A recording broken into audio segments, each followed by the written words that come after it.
Hey guys, in today's video I'd love to hear your thoughts, so be sure to subscribe and leave a comment below. Story 1, my name is Alex Walker, and I'm 34 years old. What happened back in May of 2023 still sticks with me, clawing at the edges of my sanity. It went down in Whispering Canyons, a patch of nowhere in the Nevada desert. I've seen some messed up things in my life, combat zones overseas, government secrets whispered in the dark, the absolute worst of humanity. But nothing, and I mean nothing, could have prepped me for what was waiting out there. I used to be Army Rangers, yeah. Walked away from that life when I realized the flag I was fighting for wasn't as clean as I thought. After my service, I became a ghost drifting, haunted by flashbacks and deep guilt. Figured the only way to find any kind of peace was to cut myself off completely. Whispering Canyons, with its empty plateaus and brutal landscape, seemed like the perfect place to test my limits, to start over. Barely any roads, ghost towns scattered around, and almost zero people to bug you. That was the plan anyway. I headed out there in early May, truck loaded with supplies for a few weeks. Small tent, sleeping bag rated for those crazy desert nights, an AR-15 for wildlife, or so I thought, and a rucksack stuffed with dehydrated food, water filters, and a basic med kit. I parked my beat, a pickup on a dirt track near a busted barbed wire fence. Beyond it, miles of rocky desert and scrub brush shimmered under the killer sun. Perfect. Lonely, silent, and vast. First night, I made camp near a dry wash, just a shallow dip in the earth. Wind kicked up dust devils that danced like ghosts in the twilight. Unease settled over me, a prickling feeling like I wasn't alone. I'd felt that in combat, that sensation of eyes on you, but out here. No logic to it. Just the hush of the empty land. Still, I chalked it up to nerves, being solo again. Dawn cracked, and I hiked deeper the wilderness, looking for a spot with a little more shelter. A few hours later, I ran into someone, another traveler. Name was Ben Carter. Looked about my age, maybe a bit older. Lean tanned like he'd been living off the land for months. He carried himself with a kind of faded confidence, but his eyes were restless, always darting around. "Hey," he called out when he saw me, voice a little rough. "Don't see many folks out here alone." "More or less," I said, keeping it cautious. "Name's Alex." "You Ben, yeah?" He replied, adjusting a beat-up backpack looked like it had seen better decades. "Mind, I walk with you. Being out here a week, could use some company." I hesitated. I came to the desert to be alone, to ditch exactly these kinds of entanglements. But Ben looked half-starved, and I guess my conscience kicked in. "All right," I said. "I'm heading northwest, looking for a decent spot to set up a long-term camp." Ben's eyes flickered, like he was weighing whether to trust me. Finally, he shrugged, led the way. 2 days of hiking later, we stumbled across another soul, a photographer named Sarah Jenkins. We heard her before we saw her, the rapid-fire click, click of a camera shutter, then a frustrated sigh that hung in the still desert air. She was snapping pictures of these crazy, jagged rock formations, looking short and athletic, with this determined set to her jaw. Introduced herself right away, explaining she was an investigative journalist. Said she was out here documenting the seriously high number of disappearances in Whispering Canyons over the last 10 years. "People vanish out here all the time," she told us, adjusting her camera strap. "Some are hikers who get lost, get heat stroke. Others, well, the stories get weird." She lowered her voice, leaning in conspiratorially. "Locals whisper about some old legend. They call him the Canyon Man. Some kind of devil figure who preys on travelers." Ben and I exchanged a look. "Canyon Man," I repeated, skeptical. Never heard of him. Ghosts and devils weren't really my thing. But the mention of multiple disappearances that snagged my attention. I knew this region was rough, but the way Sarah was talking, it was more than just accidents. She pulled out this beat-up leather journal, weathered and worn, said she found it buried near an old, abandoned homestead. Flipped it open, showed us pages filled with spidery writing. Scrawled accounts from other travelers, she explained, talking about seeing a man in a black hat. Offers them safe passage for a price. Sounded like old wives' tales, campfire stories, or maybe just the ramblings of someone baked in the sun, dehydrated and delirious. But the raw fear in those journal entries that was unsettling. I could tell Ben was bothered too, even if he tried to play it cool with a casual shrug. Not long after Sarah joined us, we got another addition to our little group. Young guy, maybe early 20s, name of Liam Hayes. He appeared out of nowhere, swirling dust cloud at his heels, stumbling towards our makeshift camp. Had a day pack slung over one shoulder, looked completely lost. Lost physically, and maybe lost in life too. He gasped, panting, face flushed and sweaty. You got water. Might misjudge my route. Bright eyes, sunburned nose, the kind of over-enthusiasm you see in guys trying to prove something to themselves out in the wild. New doubt, fresh out of college. Trying to be a real adventurer. We gave him water, asked him what he was doing out here. Said he was hiking across Nevada, heading towards California, to find himself or some cliché like that. Lost his map, phone battery dead, sense of direction apparently AWOL. Join us, Sarah offered, ever practical. Safety in numbers. I wasn't thrilled about adding another body to the mix.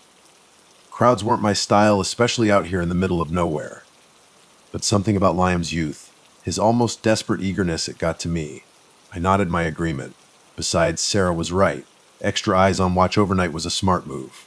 That evening, we found an abandoned homestead to camp in. Ruined stone walls, roof caved in, twisted fence posts looked like it had been deserted for decades. Strange carvings in the foundation stones caught Sarah's eye. Symbols. Jagged lines forming shapes I couldn't place. Gave me a chill, like they were meant to keep something out, or maybe in. Night fell. Wind picked up, rustling through the sagebrush, sounding like hushed whispers. Our campfire flickered, shadows dancing all around us. More than once, a sudden gust blew it out completely, forcing us to relight it with shaky hands. Around midnight, I thought I heard footsteps. Firm, deliberate steps, like someone in heavy boots circling our camp. I snapped on my flashlight, heart hammering, nothing. Ben seemed uneasy too, head swiveling, hand resting on the knife at his belt. Liam had already crashed, out cold, oblivious. Sarah fiddled with her camera, trying to get a shot of the night sky, but I saw her hands trembling. We were all on edge, every nerve screaming, sensing something unseen, something watching. Next morning, we were jumped awake by the sound of an engine. Sheriff Brody rolled up in a beat-up SUV, dust billowing behind him. Thing looked older than me, paint faded and peeling. Brody himself was a tall, broad-shouldered guy, maybe late 50s, with a permanent scowl etched onto his face. He stared at us like we were a pack of stray dogs messing up his lawn. Folks keep going missing around here. He growled, voice like gravel grinding on gravel. Wouldn't recommend sticking around long. Sarah, ever the journalist, stepped forward. Introduced herself, explained her work. Brody just sighed, face like granite. Don't know nothing about no legends, he said, dismissive. Most folks just get lost, get stupid. Rattlesnakes, dehydration. Not a place to go poking around. He locked eyes with me, and something in his gaze that felt off. More than just indifference. Something deeper, like he knew more than he was letting on. Take care, was all he said, before throwing the SUV into reverse and leaving us in a cloud of red dust. The further we hiked over the next day, the weirder things got. Our compass needles started spinning like crazy, sometimes just whirling around and around. Ben woke up one morning, completely freaked out. No memory of wandering almost a mile from camp. Just ended up there like he'd sleepwalked in his sleep. Sarah found boot prints in the sand that seemed to appear out of thin air, leading nowhere, just stopping in the middle of flat ground. Liam nearly stepped right on a coiled rattlesnake, swore he heard it hiss his name before he saw it. We tried to play it cool, chalking it up to nerves, desert heat playing tricks on us, the relentless sun frying our brains. But that evening we found something that blew all those flimsy explanations right out of the water. A corpse, half buried in a dry wash picked clean by vultures. Bones were bleached white, but still fresh, bits of stringy tissue still clinging to them, and the skull looked like something had gnawed on it.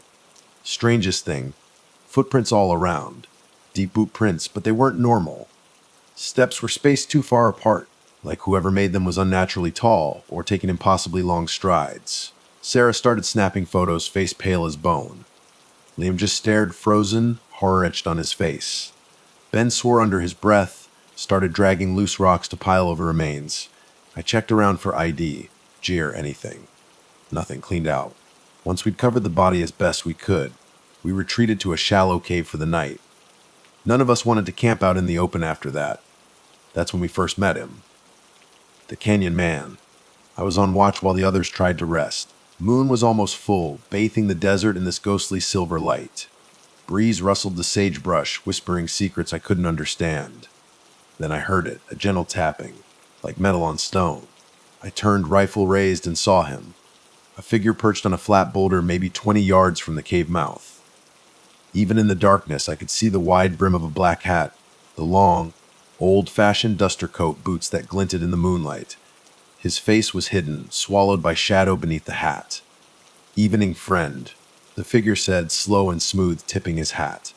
His voice, it was weird, had this strange echo to it, like it wasn't coming from his mouth, but from deep within the rocks themselves. Fine night for wandering, wouldn't you say? My blood turned to ice. "Who are you?" I demanded, voice tight. He chuckled softly, a dry, rustling sound. "Nem's names mean so little in a place like this, but I've gone by many. Right now, you can call me the Canyon Man." Primal sense of danger slammed into me. I started to raise my rifle, but in that heartbeat, the figure was gone. No movement, no footsteps, just vanished. A second later, Ben burst out of the cave, knife already in his hand, eyes wide with terror. I told him what I'd seen. He looked at me like I'd just confirmed his worst nightmare. "We need to get the hell out of here," he whispered, voice shaking. And I saw him earlier. Thought I was hallucinating.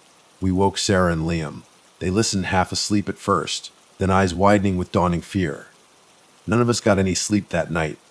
Next morning, Ben was gone, vanished. I woke up early, the desert air still cold and sharp, and his sleeping bag was just empty. His backpack, canteen, extra clothes, all still there, neatly piled beside his bedroll. But Ben, just gone. We searched for hours, yelling his name until our voices were raw, echoing off the canyon walls. Scarred the area around the cave, every crevice, every boulder. Nothing. Not a trace. Except for footprints that started, set of boots in the sand right near where his sleeping bag had been. And then they just stopped. Abruptly. About 30 yards out from the cave, like he'd been lifted straight up into the sky. Fear and frustration churned inside me, a sick, twisting knot in my gut. I'd only known Ben a few days, but I felt responsible. He was my companion in this godforsaken wilderness. Sarah wanted to call the authorities, report him missing. Liam's phone was dead. Mine was useless out here, no signal for miles. Sarah's camera still had battery, but her phone was bricked days ago. Whispering Canyon's no coverage, no towers, nothing. Our best bet was to head for the nearest highway, but that was at least a 2-day trek, maybe more. We broke camp, packing up in a tense, strained silence. Sarah insisted we search a little longer for Ben. I agreed, even though a cold dread was settling in my bones. Liam, though Liam got agitated, jumpy, said we were just going to get ourselves killed, wandering around like this. His eyes kept twitching, darting around, and he clung to me like a scared kid. We compromised. Search half the day, then start moving towards the highway. If we found no sign of Ben by mid-afternoon, we'd have to leave him behind. Just the thought of it made my stomach clench. Around noon, Sarah found it. A torn piece of Ben's bandana snagged on a sharp rock in a shallow ravine. We scrambled down into the shadowy crevice, hearts pounding. And then we saw it. Something else. The partial remains of an old campsite. Shredded tarps flapping in the breeze, scattered tin cans rusted through, a blackened kettle lying on its side. And blood. Fresh! Dark stains soaking into the rocks. Sarah picked up something near the blood stains. Another journal, beat up, weather-worn leather, just like the one she'd found before. She flipped it open, and her face went even paler. It's the same style, she whispered, voice trembling. Pages covered in those same weird symbols. Liam just muttered, "We need to go." Ben's not here. He was practically vibrating with fear. As we turned to leave, we heard it. Ben's voice, faint echoing off the ravine walls. "Help me," we froze. Then we raced towards the sound, scrambling over loose rocks, adrenaline surging. Seemed to be coming from deeper in the ravine. We fanned out, calling his name, scoring every crevice, every shadow.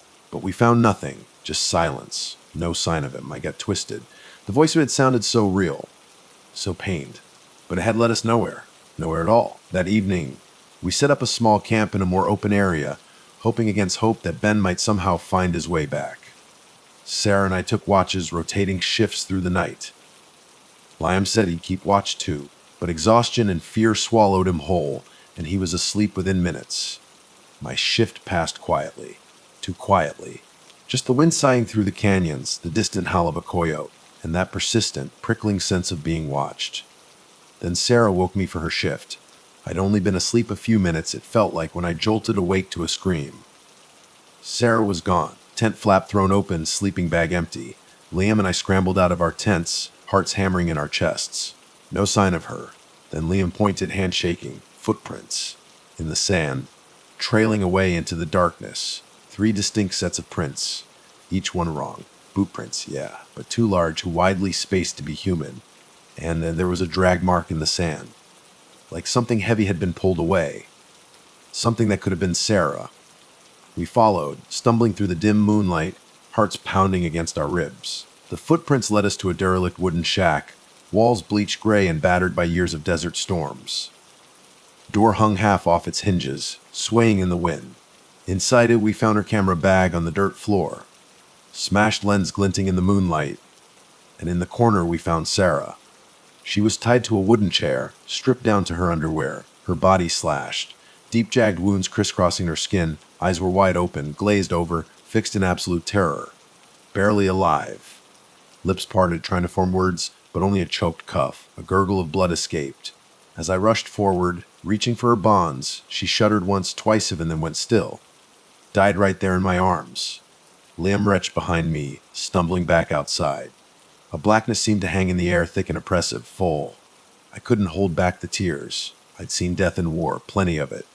But never like this. Never so senseless, so cruel. Her last breath rattled in her throat, and then nothing. Corners of the shack were thick with shadows, even in the moonlight, and I could almost sense it. A presence, watching us, savoring the moment. Panicked, Liam and I stumbled back outside, blinking in the sudden wash of moonlight. Through the gaps in the battered boards of the shack wall, we saw it. More remains, in the next room. Bones scattered on the floor, scraps of clothing, old worn boots. This wasn't just where they'd taken Sarah. It was a slaughterhouse. Whether human, or something else I didn't know. But there were too many bones for just one killer. Too many bones to have collected in a short time. We grabbed what we could, my rifle, our packs, and ran. Didn't stop running until we were miles away from that cursed shack. My mind was racing, a whirlwind of grief and rage. Sarah, who just wanted to uncover the truth, had become part of the nightmare. I swore, right then and there, I wouldn't let the same thing happen to me, or to Liam. But that night the desert had other plans. We camped again that night, though camped is a generous word. More like huddled together in the lee of a rock outcropping, neither of us sleeping. Every time the wind shifted, every rustle in the sagebrush, we jumped, expecting to relive the horror of that shack. Around midnight, Liam stood up abruptly, just got to his feet and wandered off. I figured he just needed to take a leak, get some air, but when he didn't come back after a few minutes, unease prickled my skin. I went looking for him. Found him about 50 yards from our pathetic little campfire. Standing stock still, gazing up at the moon. His eyes had this vacant sheen, like he was staring right through it, and his lips moved, whispering silent words I couldn't make out. My neck prickled. He wore this slack-jawed grin that just didn't belong on his face. "Liam," I asked, voice low, cautious. "You all right, man?" He turned slowly in the moonlight, and I saw it then. Tears streaming down his cheeks, tracks glistening silver in the pale light. But the smile stayed fixed, a natural stretch too wide. "I talked to him," Liam said, voice flat, almost dual-toned, like two voices layered on top of each other. "Mr. Canyon Man, he says we're doomed. Unless we make a deal." Something in his tone, something in that fixed, tear-streaked smile made my skin crawl. "Liam, come back to the fire," I said, trying to keep my voice steady, calm. "Let's talk about it, okay?" He lunged. No warning, no hesitation, just lunged. Eyes gone wild, pupils blown wide, lips twisting into a snarl that was pure animal. And with unnatural strength, he tackled me, smashed me to the ground.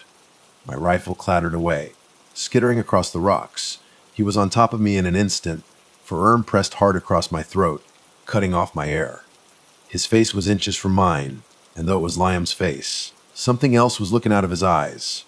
Something dark, something ancient. He hissed, breath hot and full in my face. You should have made a deal. I fought back.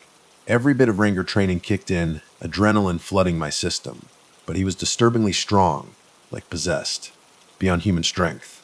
My vision started to blur, black spots dancing at the edges. Desperation clawed at me. My hand fumbled for my survival knife, strapped to my belt. Found the handle, yanked it free, and drove the blade up hard into his side. He howled, not a human howl, more like a deep, guttural roar that echoed off the canyon walls. Staggered back, clutching at the wound. I scrambled to my feet, gasping for air, lungs burning. Liam pulled the knife out, blood glistening on the blade in the moonlight.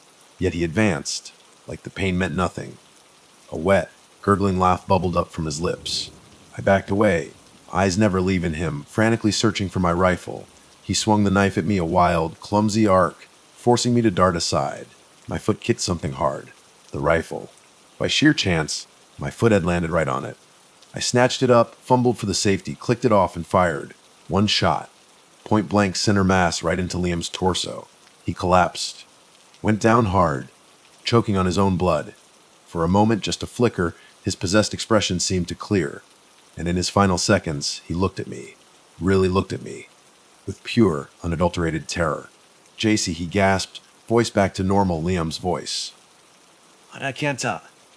The words choked off in a shudder, and he slumped forward dead. I dropped to my knees beside him, chest heaving, breath coming in ragged gasps. Had I just killed an innocent kid? Or had I saved myself from something far, far worse? Didn't have time for second guessing. Terror, raw and primal, took over. I scrambled to my feet, grabbed my pack, Liam's pack, everything I could carry. Dawn was still hours away, but I couldn't stay here. Not another minute. The desert, it was swallowing everything I had left. I made a decision. Head east, towards the nearest county road, about a 2-day walk, maybe more. With trembling limbs, I started off, stumbling through the darkness, hardly stopping for breath, for rest. Memories of Sarah's mutilated body, Liam's possessed eyes, Ben's silent disappearance, they blurred together, a constant, thrumming panic at the back of my skull. Every shadow, every twisted shape in the moonlit desert looked like a looming figure in a black hat. Somehow I survived the night. By noon the next day, the sun was a hammer beating down, cooking the earth, shimmering the horizon in waves of heat. That's when I saw it, dust plume in the distance. And then an old, battered SUV, bouncing along a barely visible track, Sheriff Brody. I flagged him down, heart racing, mind spinning, trying to figure out what to say, what to do. As soon as I started to tell him about Sarah, about Liam, about everything, he just nodded, face unreadable. Jet in, he ordered curt, no emotion in his voice. I hesitated, remembering that cold, unsettling feeling I'd gotten from him before. But what choice did I have? I climbed in, exhausted, numb. He drove deeper into the desert, not back towards town. I questioned him, asked where we were going. He just gave me vague assurances, muttered something about sorting things out. My gut screamed that something was wrong. But I was too drained, too broken, to resist. He eventually stopped at a small, prefab building, metal substation baking in the sun, a couple of barred cells in the back. No other deputies around, he led me inside, the metal door clanging shut behind us. Locked it. Turned to face me, that stern, unreadable look on his face. You shouldn't have come out here, he said, voice quiet, almost resigned. Some places just don't belong to men. Confusion and anger flared in me, pushing back against the exhaustion. Sheriff, people are dead. Sarah, Liam, Ben's missing. There's something out there. Calls himself the Canyon Man. I know. Brody cut me off, voice flat. He's been here a lot longer than you'd think. He let out a weary sigh, like he was carrying the weight of the world on his shoulders. This county been cursed for years. Tragedies, unsolved murders, livestock ripped apart. Savage animal attacks years ago. We figured it out. Pointed to him. And the higher-ups, the feds they want it contained, swept under the rug. Easier to pretend it's just lost hikers, dehydration. We do what we can to keep folks out. But you can't save them all. I stared at him, disbelief warring with a dawning, sickening understanding. So you just cover it up, let people die. He shrugged a jerky, defeated movement like it was just another unpleasant chore on a long list. Orders from above, son. I'm just doing my job. His face hardened. That wariness replaced by something cold, something determined. He reached for his belt. But we can't let you leave. You've seen too much. A realization hit me like a punch to the gut. Trapped, I was trapped. He pulled out a baton, telescoping metal glinting in the dim light of the substation. And before I could move, before I could react, he swung. Hard. Right at my head. White paint exploded behind my eyes, and everything went black. When I came to, I was in one of the cells. Locked behind iron bars, head throbbing like a drum solo. Dried blood crusted on my temple, sticky and stiff. Tested the bar's solid steel, wouldn't budge. Time lost all meaning in that concrete box. Small window high up on the wall let in a sliver of weak, dusty light. Then, late that night, or what I guessed was night, time was all messed up in that place. A shape moved outside my cell. At first, in the dim light filtering from somewhere beyond the substation, I thought it was Brody, but the figure was taller, wearing that same wide-brimmed black hat. Evening, friend, the canyon man said. That voice is that echoing, unsettling voice that seemed to come from everywhere and nowhere at once. He tipped his hat, just enough to glimpse a sliver of face beneath the brim. Pale skin, lips curled in a mocking smile. Heard you might need a way out of here. My heart hammered against my ribs. I don't make deals with devils. I spat, voice hoarse, throat raw. He just smiled wider, teeth flashing white in the gloom. Teeth that glinted like polished bone. It's the only game in town, friend. He stepped closer, gloved hand resting lightly on the cold iron bars of my cell. Leave your soul at the door, and I'll get you out. Otherwise you can rot in here, or let the sheriff take care of you. He paused, head cocked, tipping his hat again. Decision's yours. His offer hung in the cold air, heavy, suffocating. I saw Sarah's dying eyes flash in my mind. Liam's possessed grin. Ben just gone. And all the others. The journal entries, the bones in the shack, the mass graves in the canyons. Every fiber of my being rebelled against making a pact with something so vile. I shook my head, slow, deliberate. I won't do it. He just nodded like he'd expected it all along, unsurprised, and his form seemed to ripple in the dim light, edges blurring like smoke in the wind. Suit yourself, and then he was gone, just vanished, like smoke. I sat there alone, breathing hard, trying to steady my nerves, my racing heart. The hours crawled by, each one eternity. Eventually, the outer door of the substation banged open. Voices. Yeah, and a couple of others I didn't recognize. I pressed myself against the bars, listening, straining to hear. We gotta handle this quiet. One of the voices said, a man I didn't know, voice sharp, business-like. Another couple found dead by the cliffs this morning. Bureau's already on edge. Brody grunted, voice low. Got one locked up. Saw more than he should. All right, the stranger said. Load him in my truck. We'll figure out how to spin this. My blood ran cold. They were going to disappear me. Make me vanish, just like Ben, just like Sarah, just like all the others. I'd act.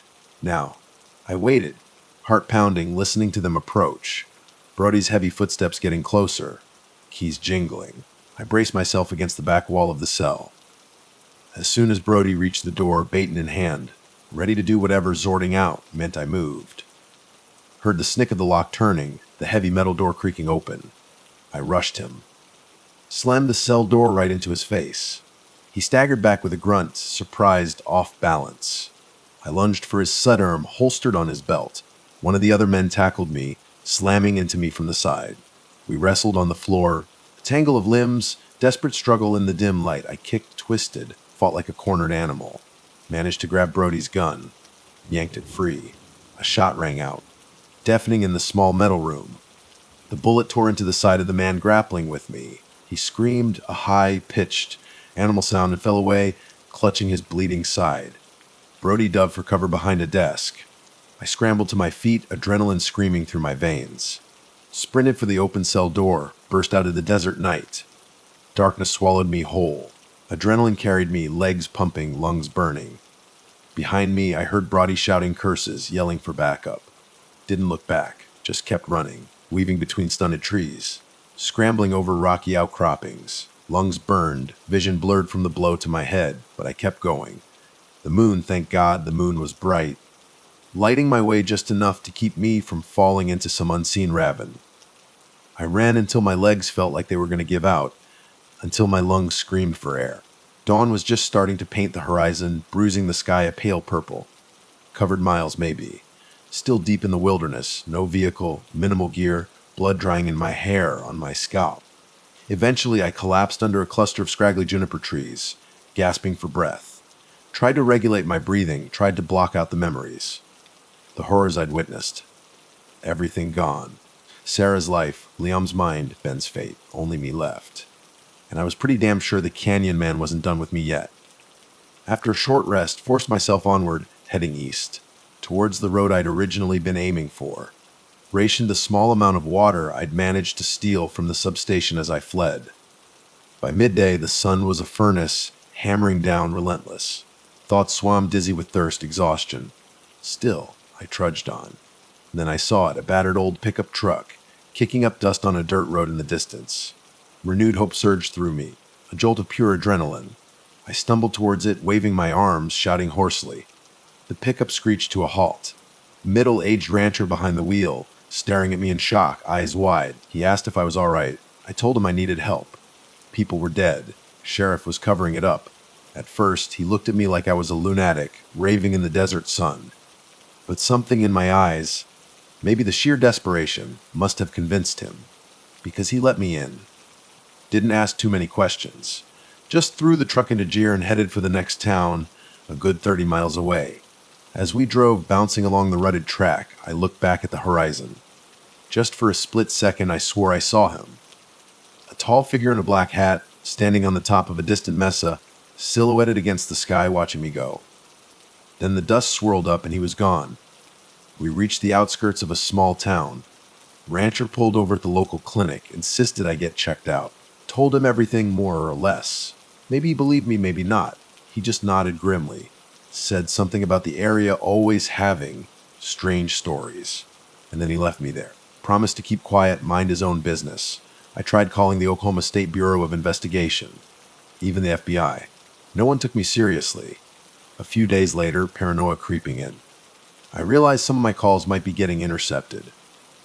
Hell, Brody's people probably had ways to make sure no one believed a word I said.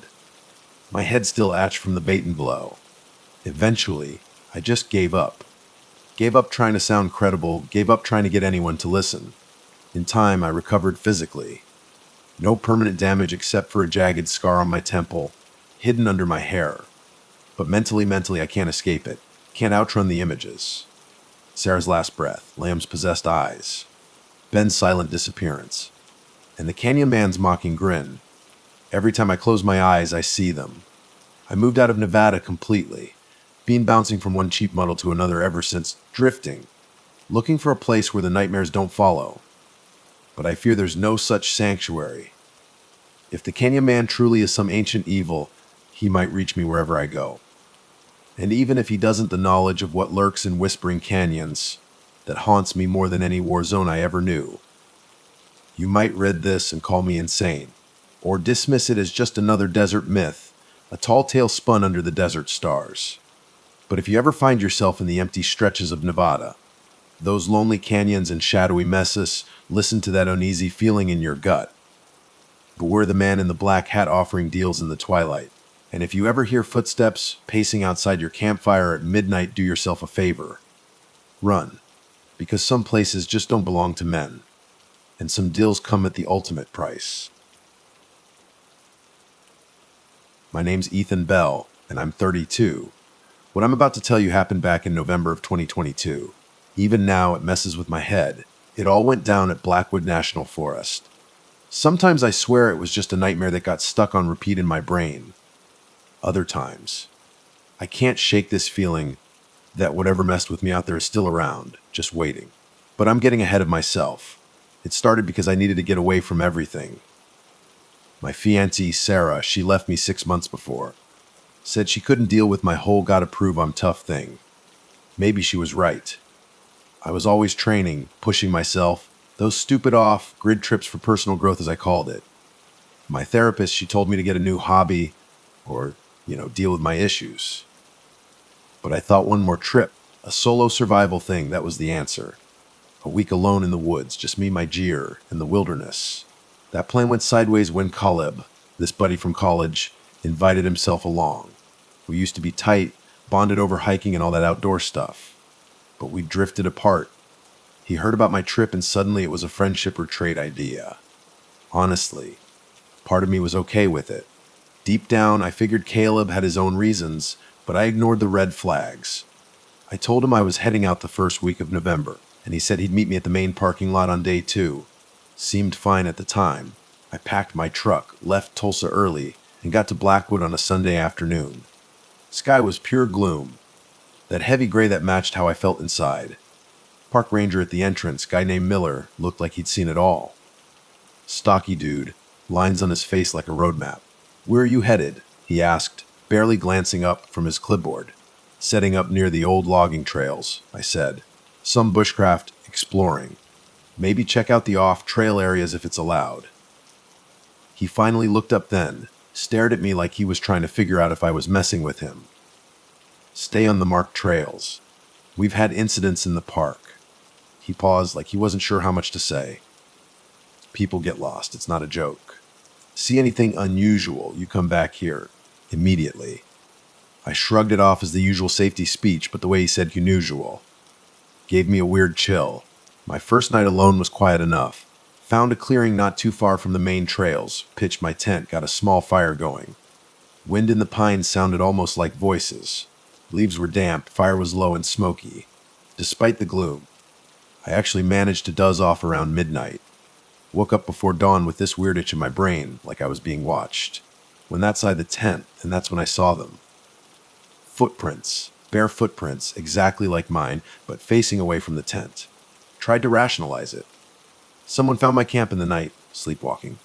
Never done that in my life. Still, I told myself it was a trick of the light, ground was soft, prints had shifted, animal had stepped around, anything but paranoia. Later that day, Caleb shows up at the parking lot, right on schedule, hops out of his SUV, big grin, slaps me on the shoulder. "Long time, Ethan. You look like hell, man." I forced a laugh. "You know how it is out here. No room service." He pops the trunk, pulls out his pack, fancy thing, looked expensive. Gotta admit, needed a break from city life. Work's killing me. We hiked back to my campsite. Caleb non-stop chatter about his job, some girl he was seeing, how he needed to blow off steam. But as the day went on, I started noticing these little jabs in his conversation. Snide comments about Sarah leaving, how I was more obsessed with surviving than enjoying nature. It bugged me, but I kept quiet. Peace, not a fight, right? That evening, we're sitting around a decent fire. Clouds cleared up, bright moon overhead. We cracked open a couple of beers Caleb had snuck in. Conversation got lighter, old memories, camping trips from years ago, stupid college pranks. Eventually I got tired and said I was turning in. Caleb agreed early night. Around 3 a.m. I'm jolted awake by Caleb calling my name. Groggily, I scramble out of the tent. He's standing there, flashlight beam into the woods. "You okay?" I ask, rubbing sleep from my eyes. "You were wandering around, man," he says, sounding freaked out and annoyed. "Heard you talking to yourself. Followed your voice, and you were out there, just standing under a tree." I frowned. I was asleep in my tent. "Caleb." He scrunches up his face, confused. I know what I saw. We both swing our flashlights where he pointed. Just broken twigs, disturbed leaves, and footprints. My footprints. Or so Caleb insisted. A knot tightened in my chest. Same footprints as this morning. But no way was that me out there. I tried to reassure Caleb and myself maybe he was dreaming, misread the prints. He didn't argue too hard, but I could tell it rattled him. Next morning, Caleb's gone to get water from the creek. I checked out those footprints again, more carefully. Yeah, my size, shape, even my stride. Heart pounding, I forced myself to think logically. Maybe Caleb followed someone else, someone who looked like me. Some vagrant, lost hiker. But how would a stranger have my exact shoe print? Around noon, Caleb comes back with water, and he's not alone. Woman with him, late 20s, maybe. Tangled hair, sunken cheeks. Ripped jacket, stained with mud. Eyes darting around like a scared animal. "This is Becca," Caleb says. "Found her by the creek. Says she's been lost for days." I give a quick nod, rummaging for food. Becca practically inhaled the granola bar I gave her, looked ready to cry with relief. "I got separated from my group," she stammered. "A while back." They're all gone. Dead, or worse. She glanced, trembling at the tree line. There's something here that... Where's your face? I froze, granola bar halfway to my mouth. Caleb frowned, more concerned about her mental state than her words. Becca, I said gently. What do you mean, where's your face? She shuddered. Followed us at night. We saw ourselves in the darkness, whispering. My Fankat, he disappeared. Then we found him. Except it wasn't him. It tried to lure us deeper into the forest. When we refused, it killed him. Took his place. My pulse hammered. Caleb gave me a look like, this is nuts, right? But the footprints, the figure Caleb swore he saw last night, maybe her story wasn't so crazy after all. We decided to get Becca to the ranger station. We hadn't gone too far off trail, so it should have been a simple hike back. Except the path felt wrong. The deeper we walked, the more turned around we got. Trees I swore I recognized turned out to be in totally different areas. Same fallen log kept showing up like we were walking in circles. Wind picked up, sky went darker, and we had to face it, we were lost. We set up camp around dusk, too tired to keep searching. Becca was pale, shaking. Clung to me every time a twig snapped. Caleb tried to calm her down, but she kept muttering, "It wants faces, wants to replace us." Night came down, a restless hush. I built a bigger fire than usual, hoping the flames would scare away whatever was out there. Caleb on edge paced back and forth, flashlight beam dancing through the trees. Becca sat by the fire, knees to her chest, rocking slightly. Around midnight, I heard leaves crunching, snapped awake instantly. Silhouette of a man stood at the edge of the firelight. Looked exactly like me. Shape of my shoulders, curve of my jaw. My heart hammered so hard I thought it would burst. "It's me," the silhouette said, voice identical to mine. "Caleb, can you hear me?" Caleb lunged forward, hunting knife in his hand. "Who the hell are you?" Becca screamed, "Don't listen to it." Then the figure slipped back into the darkness. In that split second, the firelight caught part of its face. Eyes too dark, like twin pits. I realized I'd stopped breathing. We tore down camp frantic. Was this some elaborate prank? Twisted joke. My mind raced for rational explanations. But seeing that face, my face, twisted in that unearthly grin, I couldn't deny it. Something was out there, copying me. Caleb was furious, practically hysterical. "Did you set this up? Is this your survival test? Trying to scare me to death?" I denied it, of course. But his accusation stung. Becca just clung to my arm, mumbling about leaving, burning everything. We barely slept, each of us taking turns on watch. When dawn finally broke, we tried again to find the ranger station. Footprints that should have led us back to our original campsite. They didn't line up. Forest felt like it had rearranged itself overnight. In the middle of this mess, Caleb's anger just festered. He kept demanding I admit I was behind it all. I told him I was as clueless as he was, but he wouldn't let it go. Later, we stumbled into this full-smelling clearing. Stench was so strong it made me gag. We found it then, half-buried human torso. Unidentifiable, rotting, no face. Like it had been stripped away. Becca collapsed, knees to the ground, retching. Caleb cursed under his breath, face white as a ghost. We left the remains. No way to bury them properly without tools, and I doubted we had the time. The discovery shook Caleb to his core. "We need to stick together," I said. "No matter what." Caleb just glared at me, then at Becca, like she might be hiding something. "You said your group got killed. Where did that happen?" She shook her head, tears welling up. "I'm not sure anymore. The forest, it kept changing. We decided to keep moving, hoping to find water, or at least a recognizable trail. Oars dragged on. Day felt too long, sun dipping lower than it should have been by mid-afternoon. Finally, we tripped onto a narrow path, looked official. Worn down, faded sign, Ranger Station 2 miles. Relief washed over us. We followed the path. Then I noticed Caleb lagging behind, turned to check on him, and he was whispering to someone, but no one was there. I called. He jumped, startled. "What? Who are you talking to?" He glowered. "No one. Just muttering to myself." Becca tugged my arm. "He's not okay," she whispered. Despite the tension, we kept a close eye on Caleb. By the time we reached the ranger station, it was almost dusk. Small wooden outpost, radio antenna on top. Recognized it from the park maps. Inside, we found Ranger Miller. He stared at us, confused, then concerned. "Good God, you look like you've been dragged through hell." Caleb blurted it all out. There's something out there, pretending to be people. We found a body with no face. Miller's expression hardened. He fiddled with the radio. I'll call for help. But the signal's been acting up. Radio crackled with static. He managed a few words. Something about visitors in distress, before the signal cut out completely. Then I saw him, second man in the corner. Dark chute neatly pressed. Air of authority screamed federal agent. He introduced himself as Agent Davies, FBI. We're investigating a missing person case, he said, flicking his eyes over us. Nothing you need to worry about. Becca's eyes widened. But there are bodies out there! We found one! Ranger Miller scowled at her like she'd said too much. Look, miss, we've had incidents in the area. We're handling it. Davies gestured to the back room. Let's talk privately. That's when I noticed it. Something off about Davies' voice. Slight echo, almost like two voices layered together. Scalp prickled. I glanced at Caleb. He was pacing restlessly. The agent led us into a cramped office, closed the door. Tell me exactly what you saw, he said, eyes boring into mine. Caleb jumped in, describing the footprints, the figure that looked like me, the faceless corpse. Davies nodded slowly, like it was old news. I stepped closer. Have there been other sightings? Other instances like this? His face twitched, cleared his throat. We're aware of unusual reports in Blackwood, but we need to keep this contained. Avoid panic. Ranger Miller looked uneasy. Agent, maybe we should. Davies cut him off. This conversation is classified. He took a measured breath. I'm sorry, but I can't let you leave until we secure the area. That set Caleb off. Like hell we're your prisoners.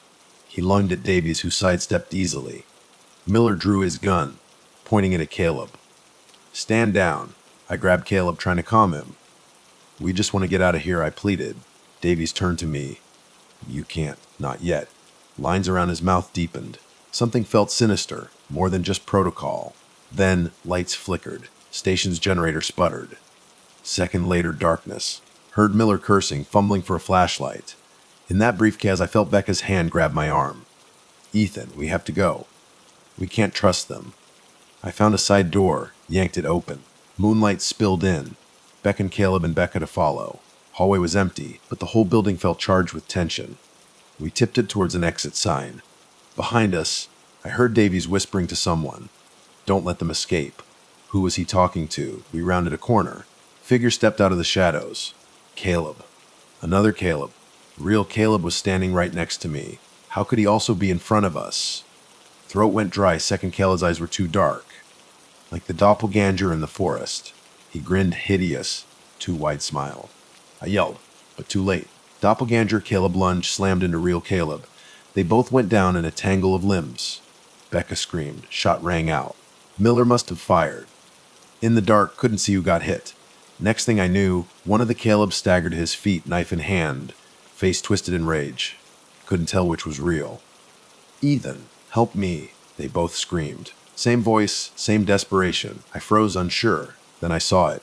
Flicker in the eyes of the Caleb standing. Pupils normal. Had to be the real one. Or so I hoped. I lunged at the one on the ground, tried to pin it. It thrashed beneath me, hissing like an animal. Dim light glimpsed black tar dripping from the corners of its eyes. Chill shot through me. Ethan, we gotta get out of here. Real Caleb gasped, staggering back, clutching his side. Becca grabbed my sleeve, yanking me away from the struggling creature. Miller's flashlight beam flickered closer, face wild with confusion. He saw the rising figure fired again. Thunderous crack echoed in the hallway. When the light steadied, thing was gone. Dark smear on the floor. Miller looked like he was about to lose it. What in God's name? Suddenly, overhead lights blazed back on. Agent Davies stood at the end of the hall, flanked by two uniformed men. Pointed at us. Apprehend them. No choice but to run. We sprinted out the nearest door into the cold night air. Caleb stumbled, hand pressed to his wound, blood seeping through his fingers. Becca and I half carried him back into the forest. Shouts behind us, but the station disappeared into the dark. We ran blindly until we collapsed near a cluster of boulders. Caleb was panting, eyes wide with pain. They're in on it, he gasped, voice trembling. Or it's controlling them, couldn't argue. Something sinister was going on. FBI, doppelgangers, no idea. Becca tore a strip from her jacket, pressed it to Caleb's wound. We tried to rest, but the forest felt alive with menace. Twigs snapping, leaves rustling, every shadow seemed to hold a threat. Dawn. We set off again, trying to find a way out. Caleb's condition was worse. Breathing ragged, couldn't walk without stumbling. We found a shallow cave for shelter, ironically, near the main Blackwood Cave area, the park's namesake. While Caleb rested, I went out with Becca to gather anything we could use. Firewood, edible plants, maybe a sign of a trail. That's when we heard it. Muffled scream, we raced back to the cave. Caleb was gone. Just a smear of blood on the rocks. We spun around, calling his name. Nothing. Panic slammed into my chest. I told Becca to stay put, search the perimeter. Only clue was a single bloody footprint. My footprint. Lomon drew me behind a boulder. There was Caleb. Unconscious, being dragged by another me. The doppelganger. It snapped its head towards me as black. I tackled it, desperate to save Caleb. We tumbled over rocks, grappling. Its skin was cold slick, like a corpse. I landed a solid punch, and it let out a hissing snarl before melting in the shadows. Just evaporated. Caleb was delirious pale. I dragged him back to the cave, screaming for Becca. But she was gone. Her pack lay abandoned. I almost lost it right there, thinking the creature had taken her too.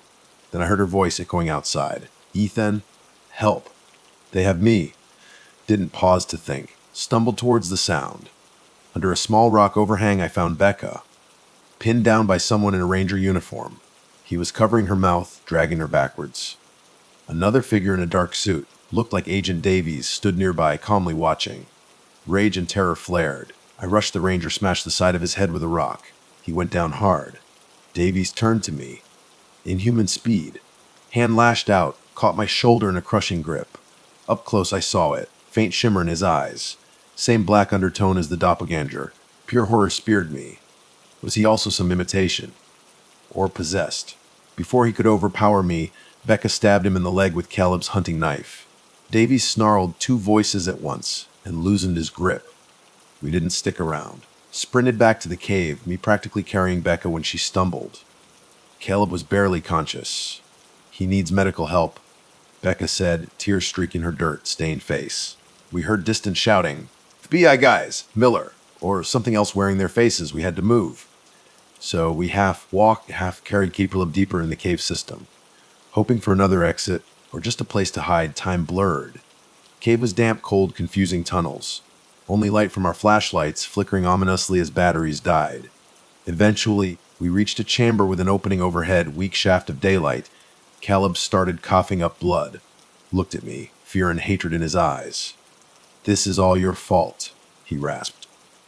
You had to come here, had to prove you were strong. Guilt weighed me down. I couldn't deny it. Becca tried to reassure him, but he wouldn't let her touch him. Then we heard footsteps echoing through the tunnels. Multiple sets. Frankly, we pressed ourselves against the rocky walls. A beam of flashlight cut through the darkness. Agent Davies' voice reverberated. They couldn't have gone far. Surrender crossed my mind. But the memory of those black eyes, that unnatural strength, suicide. We inched deeper into a side tunnel. Footsteps drew nearer, then seemed to fade. We found a jagged crack in the cave floor, leading to a deeper section. No options left. We squeezed through. Air below was damp, full, but it was a hiding spot. Caleb groaned. Can't go on. Skin clammy, eyes rolling back. Becca and I tried to keep him focused. Stay with us. Just a bit longer, I whispered. Then he lunged, surprising force. Grabbed my collar. You ruined my life, he spat. Sarah, she picked you. Always you. He shuddered.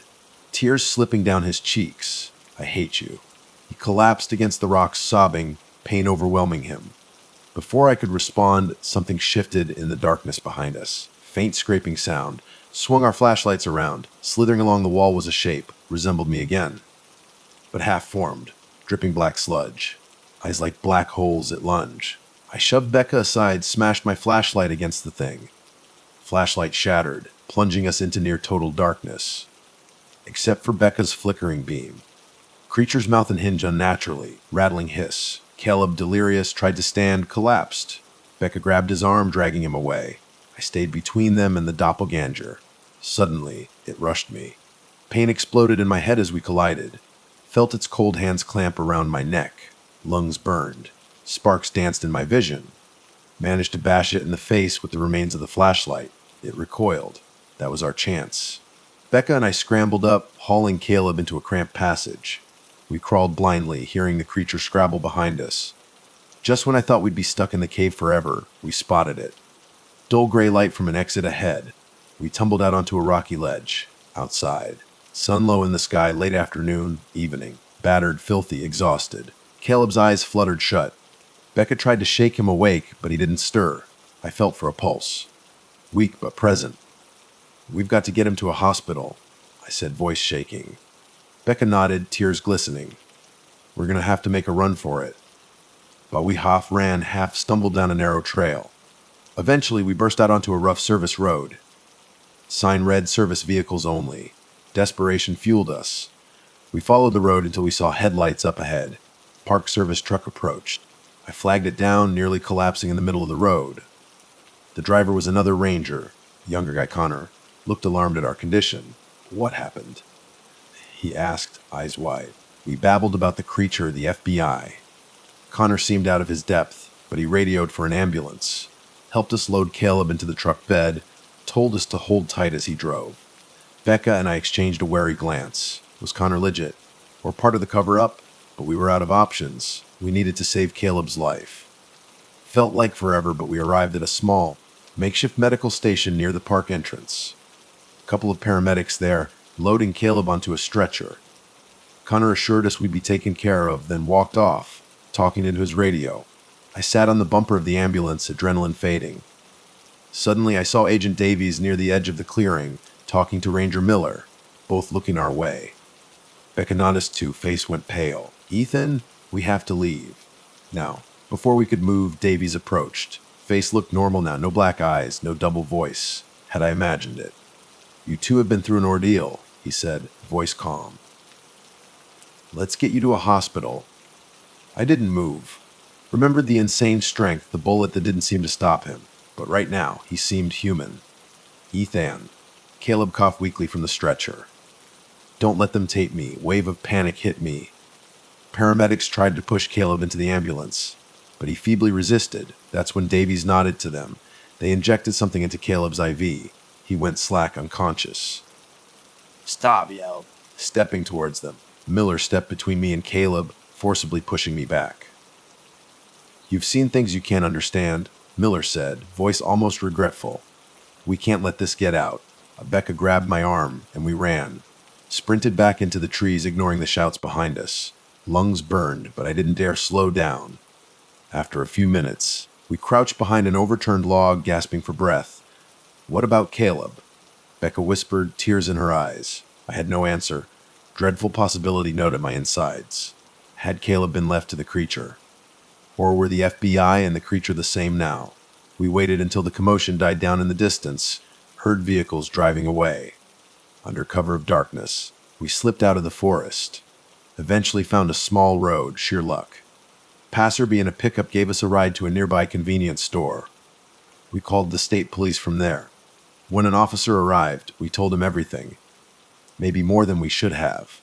He took statements, but kept exchanging worried glances with his partner. Eventually, they said they'd file a report, but the FBI was in charge of Blackwood Forest now. No mention of retrieving Caleb. No follow-up calls. Nothing. Next day, news broke. Tragic accident at Blackwood Forest. Multiple hikers presumed dead, 'cause unknown. Official line was a series of rockfalls, maybe a cave-in. Caleb's name wasn't in any reports. Neither was Becca's or mine. I tried to push for an investigation, but no one listened. People chalked it up to the FBI finishing some hush-hush operation. Local authorities went silent fast. Becca disappeared soon after, leaving a note at my motel, heading east. Couldn't risk the creature finding her again. Note ended with "Take care. It's still out there. I'm left with nightmares. Can't sleep without seeing that doppelganger face, hearing Caleb's final plea not to let them take him. Sometimes I wake up feeling something's in the room with me, wearing my face. It's been months since that night in Blackwood. Official story is a minor earthquake caused unstable conditions, leading to the disappearance of a few campers. FBI and Park Service deny any involvement, but I know the truth. Or at least, I know what I saw. If you ever find yourself hiking in Blackwood National Forest and you see a figure that looks just like you, run. Don't hesitate. Don't try to rationalize it. Because once it sets its sights on you, you're never alone again. And if you hear someone calling your name in the dark, a voice you recognize as your own, pray it lets you leave. That's all I can do now. Pray. Because I have this horrible feeling that what started in Blackwood Forest didn't end there. It followed me home. My name is Alex, and I just turned 36. Last fall, around late September of 2023, I found myself driving deep in the Redwood National Park in Northern California. My old Jeep, affectionately nicknamed the Mule, was packed to the brim, trailer hitched, and groaning under the weight of lumber, tools, and enough supplies to last me a good long while. My plan was simple: build a completely off-grid cabin, a sanctuary, a place to outrun the ghosts rattling around in my head. Combat medic, that's what I used to be. Too many years patching up bodies on battlefields. Too many nights jolting awake, heart hammering, drenched in a cold sweat. Isolation. That's what the doc suggested. Complete and utter isolation. He figured the heart of the woods was just the place for a broken mind to mend. Maybe he was right. I wasn't entirely alone, thankfully. Luna, my German shepherd, sat shotgun in the passenger seat. 6 years old, trained for search and rescue, she was hyper alert, ears twitching at every pebble kicked up by the tires on the gravel road. I'd seen dogs like her work miracles. If I trusted anything in this world, it was her instincts. She was my shadow, my early warning system, and honestly my best friend. I also hired a local guy named Jed Carver, to give me a slogger. Something else he wasn't too keen on elaborating on. He knew the Redwood region like the back of his hand, though. His off-grid experience was the real draw. First time we met, Greasy Spoon Diner just outside of town, he looked me straight in the eye, calloused hands wrapped around a coffee mug, and said, "Look, I passed in a Sunday picnic, but I know these woods. Inside and out." He'd mentioned something vague about trouble with the law, wary eyes that suggested he'd seen things he couldn't unsee. Maybe both lies and nightmares, like me. We met up at a dusty gas station right near the park entrance. Jedidia, or Jed as he preferred, pulled up in his battered pickup. He hopped into the Mule, and we caravanned deeper into the wilderness. The plan was classic: find a decent spot near a creek, set up a basic camp, then start laying the foundation for the cabin. For the first time in a long time, I felt a flicker of something like hope. Stupid, maybe. That hope started to soar the moment we rolled in the designated campsite. It was a clearing, all right? Surrounded by towering redwoods that blocked out most of the already fading afternoon light. I killed the engine. Luna was out of the Jeep in a flash, nose working overtime. She went rigid, hackles raised along her spine. "Something spook you, girl," I murmured, but she just kept staring into the dense shadows under the trees. New territory jitters, I told myself, and started unloading gear. Jed pulled up a few minutes later, stepping out with a frown etched deep into his weathered face. "Feels off out here," he muttered, glancing around the clearing. I shrugged, trying to play it cool. Plenty of forest, plenty of wildlife. He squinted up at the towering redwoods, spat a stream of tobacco juice onto the flattened earth. "This region, it's got stories. People go missing out here. Sometimes they just vanish. Anyone in particular?" I asked, trying to keep the edge out of my voice. "Yeah, kid went missing near here back in the 70s. Name of Toby, I think. Folks swore they saw him wandering around at night afterwards. Never aged a day. Local legend, you know." He shrugged, like he was trying to convince himself it was all nonsense. "Could be just campfire tales. Still best keep your rifle handy." "We'll be fine," I said, maybe a little too forcefully. We set up our tents, got a small fire going, unrolled sleeping bags. By twilight, we were spread out over the cabin blueprints, mugs of coffee steaming in our hands. The wind whispered through the redwood canopy, a constant rustling sigh. But under that, I heard something else. Faint, lilting. Louder, I looked up sharply at Jed. "You hear that?" He paused, head cocked, then nodded once slowly. "Yeah, could be echo from far off. Sound carries funny in these woods." But we both knew how unlikely that was. We were miles from any town. Had passed maybe one isolated ranch house way back on the main road. Luna let out a low growl, staring intently beyond the flickering firelight. The hairs on the back of my neck prickled. I forced myself to stay calm, tried to focus on the blueprints, on the solid, tangible plans for the cabin. If something was out there, I hoped it was just a lost hiker, a coyote, something harmless. But that unsettling feeling, that creeping dread was starting to take root. That was our first night. Restless, uneasy, but ultimately uneventful, at least until sunrise. Because by morning, everything changed. I woke up to a rustling sound different from the wind sighing in the redwoods. More deliberate, my eyes snapped open. Dawn was just breaking, painting the eastern sky in pale streaks of gray and rose. And there, near our supply pile, was a woman. Rummaging, instinct took over. Years of training. I was on my feet in a heartbeat, rifle already in my hands. I yelled, adrenaline spiking. She whirled around, hands flying up, palms out. Don't shoot, she cried, voice hoarse with fear. Please, just looking for food. She looked rough, late 20s, maybe early 30s, blonde hair yanked back in a messy ponytail escaping a baseball cap. Mud-caked cargo pants, a torn vest with a faded patch that read Park Services. Her eyes were wide, bloodshot, darting nervously around the clearing. Jed stepped up beside me, moving with a quiet, practiced ease that spoke volumes about his kikes life. He had his hunting knife out, not pointed, but definitely ready. Who are you? He asked, voice low and gravelly. Sarah Walker, she stammered, clearly exhausted. And I was with a research team. Ecological survey deeper in the park. We got separated. Camp got hit. Her voice hitched, tears welling up in her eyes. Being alone for 2 days. No food, no water. Her story was a long shot, but not impossible. Researchers did work these parks, tracking wildlife, monitoring old-growth ecosystems. Park Services, Jed questioned, nodding to the patch on her vest. She nodded quickly. Yes, seasonal. Helping Dr. Aris Torn. He was leading the team. She trailed off, shoulders shaking. Something attacked our camp. I don't know what. Sounded wrong. Dr. Thorny, he's gone. The others, they ran. Scattered. Jed took a step closer, knife still in hand but held loosely at his side. Camp got hit, destroyed, you said. Where? She pointed vaguely north, deeper into the dense redwood forest. That way. Not too far. I think I can show you, and not a dread tightened in my gut. Everything about this felt wrong, but leaving her out here. All right, I said, slinging my rifle over my shoulder. You can share what we've got. You okay to walk? She nodded, though she was trembling visibly. Yeah. Just shaken. Despite the bad feeling crawling under my skin, we decided to follow her. Maybe we could help. Maybe her team was still out there alive. We left most of our gear at camp, just grabbed our rifles and some water. Luna, thankfully, seemed less tense now, though she still stayed close, nose working, leading the way.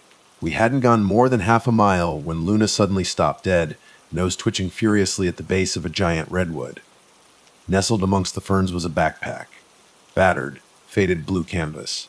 It looked like a kid's backpack, something you'd see slung over the shoulder of a grade schooler. I crouched down, a cold unease settling in my stomach as I picked it up. It was light. Too light. Inside, just one thing of water, stained drawing on cheap paper, crayon lines. It depicted a stick figure of a kid, grinning way too wide, black circles for eyes that seemed to stare right through you. That gringet felt like it was trying to crawl right off the paper and onto my skin. Sarah went pale, staring at the drawing. I found one of those in our camp too, she whispered, voice barely audible, just like that. We pressed on, following Sarah deeper into the woods.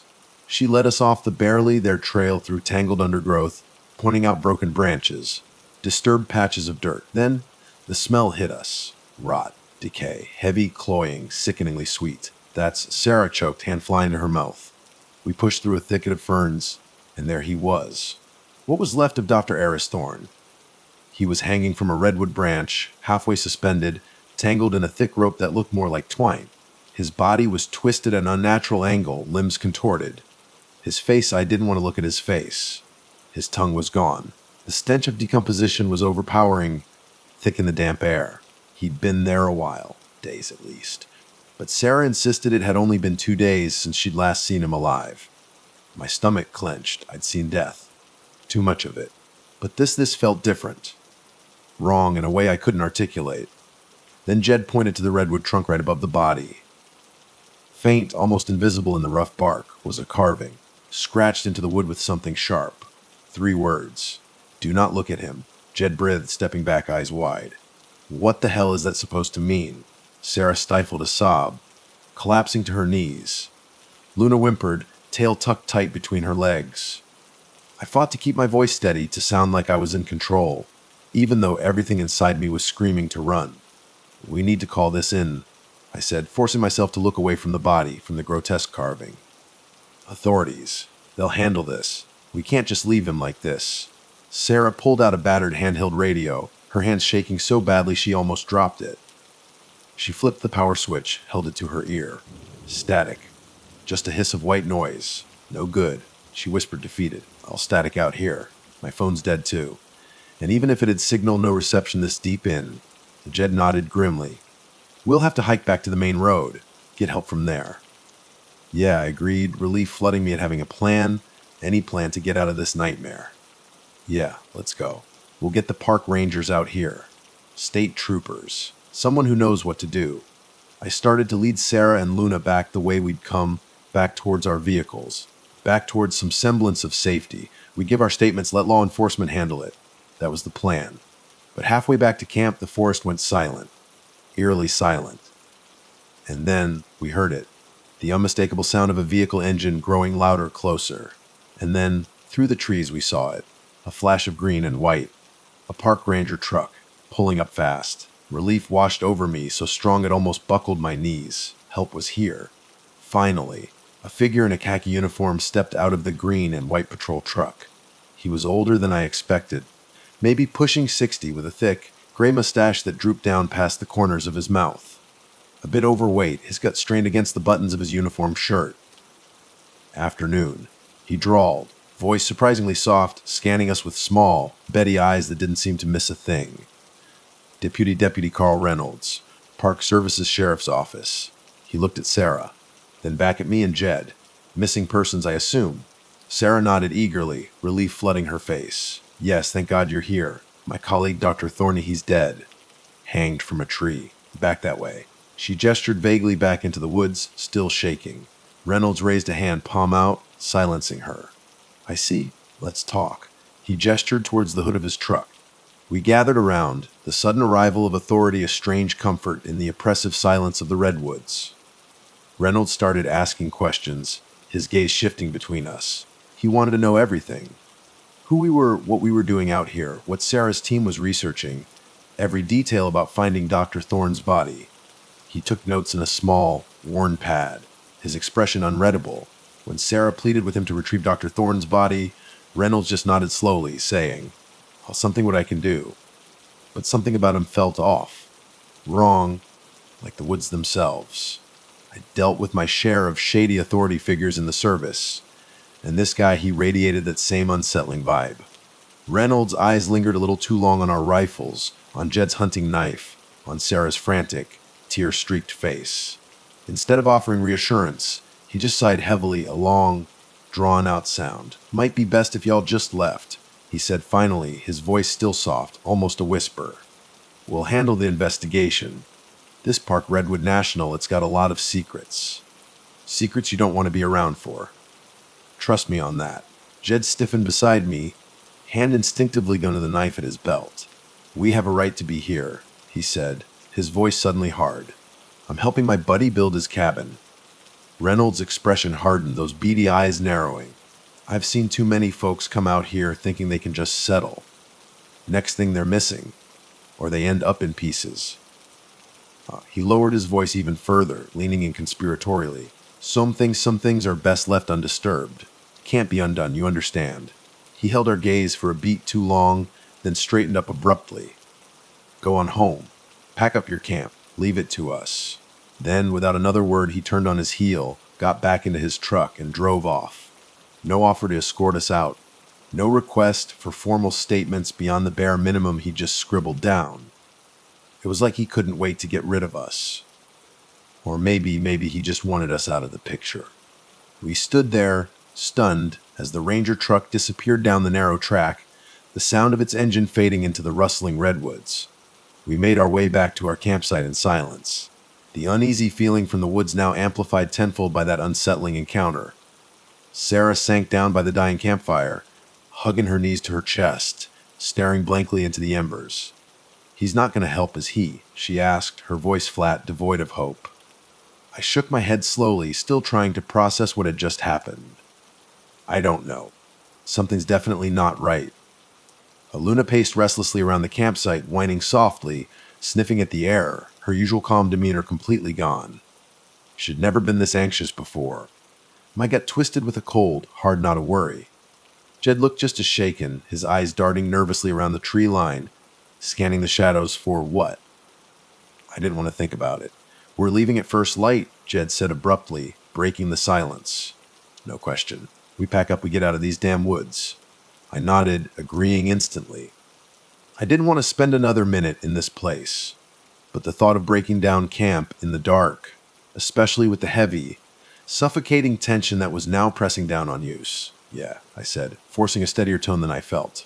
"First light." Definitely. But first light felt a long, long way off. And that night, something circled our tents. We heard it in the rustling leaves and the snapping twigs. Footsteps. Light, almost too light, that paused whenever we held our breath to listen. And then, again that ladder. Faint, lilting, carried on the wind. But this time it sounded closer.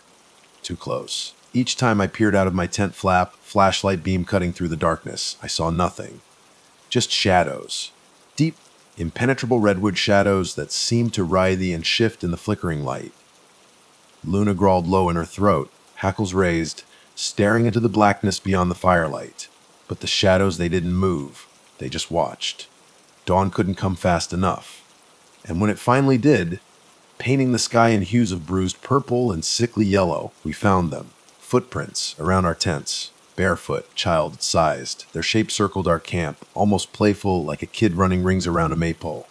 Sarah stared at them, eyes wide, breath catching in her throat. A child in the woods at night. Jed said nothing, but his face was ashen, his usual weathered complexion now bone white. I thought about that local legend he'd mentioned, Toby, the kid who went missing, never aged. The drawing in the backpack, the warning carved into the tree. Do not look at him. My rational mind screamed at me to dismiss it, to find a logical explanation. But every single hair on my arms was standing on end. We packed with a frantic, desperate energy, throwing gear into the Jeep and Jed's truck, not caring about organization, just wanting to get the hell out of there. We were almost finished loading up when it happened. The shot, sharp, cracking, echoing through the silent redwoods. A bullet zinged past, so close I felt the wind of it, clipping the side mirror of my Jeep, sending shards of glass scattering across the forest floor. Instinctively, I dove behind the Jeep's fender, yanking Sarah down with me. Luna barked in alarm, a furious, guttural sound, racing around to circle back to my side. Jed drew his .30-57 revolver, scanning the tree line, his face a mask of grim determination. Another shot cracked through the air, whining past overhead. Down, Jed hissed, crouching low. Silence followed, tense, expectant. Then we heard it again. Footsteps. Crunch, crunch, crunch, deliberate. Slow, getting closer. And then Deputy Reynolds stepped out from behind a massive redwood, rifle held loosely in his hands, pointed right at us. He looked furious, and maybe, just maybe, a little afraid. "Told you to leave," he growled, his soft voice now laced with a dangerous edge. I leveled my rifle, aiming it right back at him. "What's your problem, Deputy?" I demanded, my voice shaking despite my best efforts. He laughed, a harsh bark without any humor in it. "My job," he said, stepping closer, rifle still trained on us, is cleaning up these woods. Folks keep turning up dead out here. And the county's tired of the negative attention. My boss, he tells me to handle it. Quiet like. If that means scaring you off or more final measures, so be it. Sarah's voice trembled beside me. "Boot Dockerthorne, he was killed. You have to do something." Reynolds snapped, advancing another step, his eyes hard and cold. "That man's death, the others, there's something unnatural in these woods. Doesn't matter if it's real or some local myth. You can't fight it. Our officer, we just keep it quiet. Last thing we need is at a circus." His voice actually shook on those last words. He was part of something bigger, some kind of hush-up operation. And we'd stumbled right into the middle of it. Before any of us could speak, Reynolds raised his rifle, aiming not at me, not at Jed, but at Sarah. Jed reacted first. The .357 roared, spitting fire and lead. The shot ripped into Reynolds' shoulder, spinning him around. He yelped a high-pitched, surprised sound and staggered back behind the redwood, leaving a dark trail of blood smeared on the rough bark. "Grab her," I yelled at Jed, adrenaline surging. "We need to go now." I grabbed Sarah's wrist, pulling her to her feet. We ran for the trucks, bullets whistling past us as Reynolds, wounded but still dangerous, tried to lay down suppressive fire. Luna stayed glued to my side, barking furiously, a snarling protective whirlwind. Jed scrambled into his truck, fumbling with the keys. The engine sputtered. Coven died. A bullet must have hit something vital under the hood. "Damn it," he cursed, slamming his fist against the dashboard. "Ride with me." I yelled over the gunfire, already shoving Sarah into the passenger seat of the Jeep. He scrambled out of his useless truck, and we all piled into the mool. Reynolds loomed in the rearview mirror, leaning against the redwood, rifle still clutched in his good hand. I couldn't tell if he was going to chase us, if he even could, wounded like that. But I wasn't waiting to find out. I stomped on the gas, tires spitting gravel, and we tore off down the narrow track, back the way we'd come. But the park roads weren't designed for speed. Fallen branches, jutting rocks, deep gullies the Jeep bucked and bounced, making driving treacherous. Eventually, we had to slow down, the rough terrain forcing us to crawl. And then, as we reached a fork in the dirt road, the Jeep lurched violently, tires spinning uselessly and thick, sucking mud. We were stuck. Jed cursed again, slamming his hand against the dashboard. "We can try pushing," he said, his voice tight with desperation. "But we might as well be sitting ducks out here." Sarah sank into her seat, her face pale and drawn, eyes wide with terror. "So what do we do now?" I grabbed my rifle, checking the magazine, the weight of it suddenly a small comfort in the chaos. "We head out on foot," I said grimly. "There's a main road about 5 miles west. We can reach it by dusk if we hurry. Maybe find help there. Help that wasn't corrupt. Help that wasn't trying to bury the truth in the redwood shadows." We got out of the Jeep, the sucking mud clinging to our boots. Luna jumped down beside me, hackles raised again, a low growl rumbling in her chest. The towering redwoods loomed around us, casting long, twisted shadows in the early morning light. We had no choice. We plunged deeper into the forest.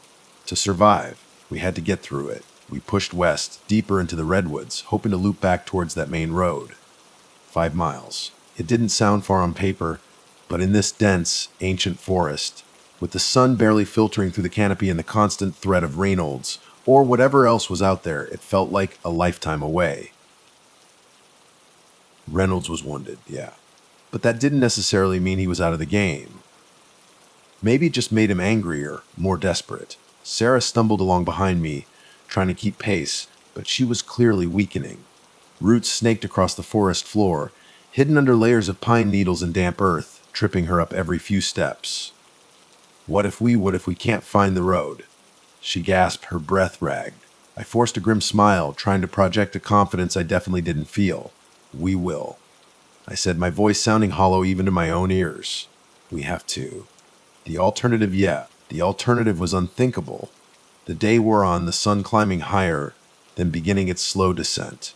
We found a small creek, the water icy cold and clear, and refilled our canteens. Luna still seemed on edge, sniffing the air constantly, circling nervously. Then a sudden shift in the air, a new smell. Rot, yes, but mixed with something else. Something musty, like old earth. Disturbed, I followed Luna's nose, pushing through a dense cluster of ferns. And then I saw it, another campsite, or what was left of one. Torn sleeping bags lay scattered amongst the undergrowth, ripped open like they'd been clawed apart. Papers, research notes maybe, were strewn everywhere, stained and crumpled. A trampled tent lay half, collapsed, its fabric shredded. Sarah scanned the wreckage, her face paling even further. This was my team's secondary site," she whispered, her voice trembling. They must have tried to set up here after the first attack." I moved closer, my senses on high alert, every nerve ending screaming.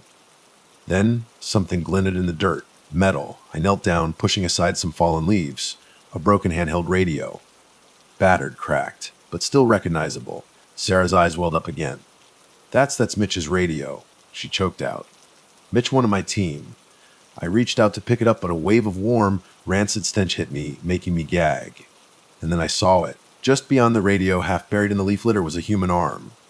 Pale bloated, the skin starting to peel away. Flies buzzed lazily around the exposed flesh. Sarah turned away abruptly, retching, stumbling back into the trees. Jed just stared at the arm, his face grim, his jaw clenched tight. This is a slaughter," he said, his voice barely a whisper. My mind raced, trying to catch up, trying to make sense of the senseless. We had to get out. Now, there was no help here. Only more death.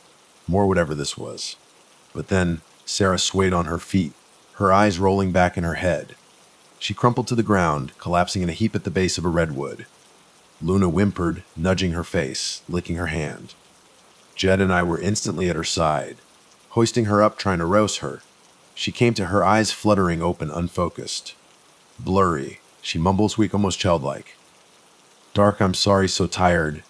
And then, she went limp again, her head lolling to the side. We pressed on, Jed and half carrying Sarah between us, Luna leading the way, her usual confident stride replaced by a hesitant, nervous pace. We didn't see or hear Reynolds, but every snap of a twig, every rustle of leaves made me jump, my hand tightening on my rifle. And that laughter of the wind carried it again, occasionally. Distant, yes, but somehow wrong, like it was echoing right behind us, bouncing off the towering redwoods, high, pitched and childlike, yet laced with something ancient, something evil. By the time the sun dipped below the redwood canopy, casting long, eerie shadows that stretched and twisted like grasping claws, we knew we couldn't push on any further. We had to make a shelter, find some semblance of safety before full dark descended. We couldn't risk traveling blind in this place. We stumbled upon a small clearing nestled against a rocky outcropping. It wasn't much, but it offered a little protection from the wind, a small patch of relatively open ground. We set up a quick perimeter, using some tripwire and flares I still had left over from my army days, grim reminders of a life I was desperately trying to escape. Then, we huddled around a tiny fire, barely more than embers, making sure it was small enough not to attract too much attention, not to paint us as targets in the deepening darkness. Night fell, and with it, the tension ratcheted up another notch. I could barely keep my eyes open, exhaustion pulling at me like a physical weight, but the adrenaline pumping through my veins wouldn't let me rest. Every shadow seemed to writhe, every sound amplified in the oppressive silence of the redwood night.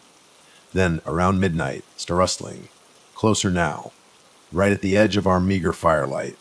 I sprang up, rifle in hand, heart hammering against my ribs. The brush parted, branches snapping, and Sarah screamed. Standing at the edge of our firelight was a child, small, barefoot. He wore ragged, dirt-stained pants. No shirt, his face was smeared with dirt, but it was his eyes that froze me in place. Unnaturally dark, like polished obsidian stones. They stared at us, unblinking, and a slow, chilling smile spread across his face. "I'm lost," he whimpered, his voice small, trembling, yet somehow wrong. "Help me." Luna growled, a low, menacing rumble deep in her chest. But the boy didn't even flinch. Sarah reached out instinctively, her hand trembling, reaching towards him. "Oh my God," she breathed, tears streaming down her face. "You're just a kid." Jed grabbed her wrist, yanking her back hard. He growled, his voice tight with fear. "Don't touch him." Look. I saw it then, flickering behind the childlike facade. Something else. A malice so cold, so ancient, it made my blood run ice.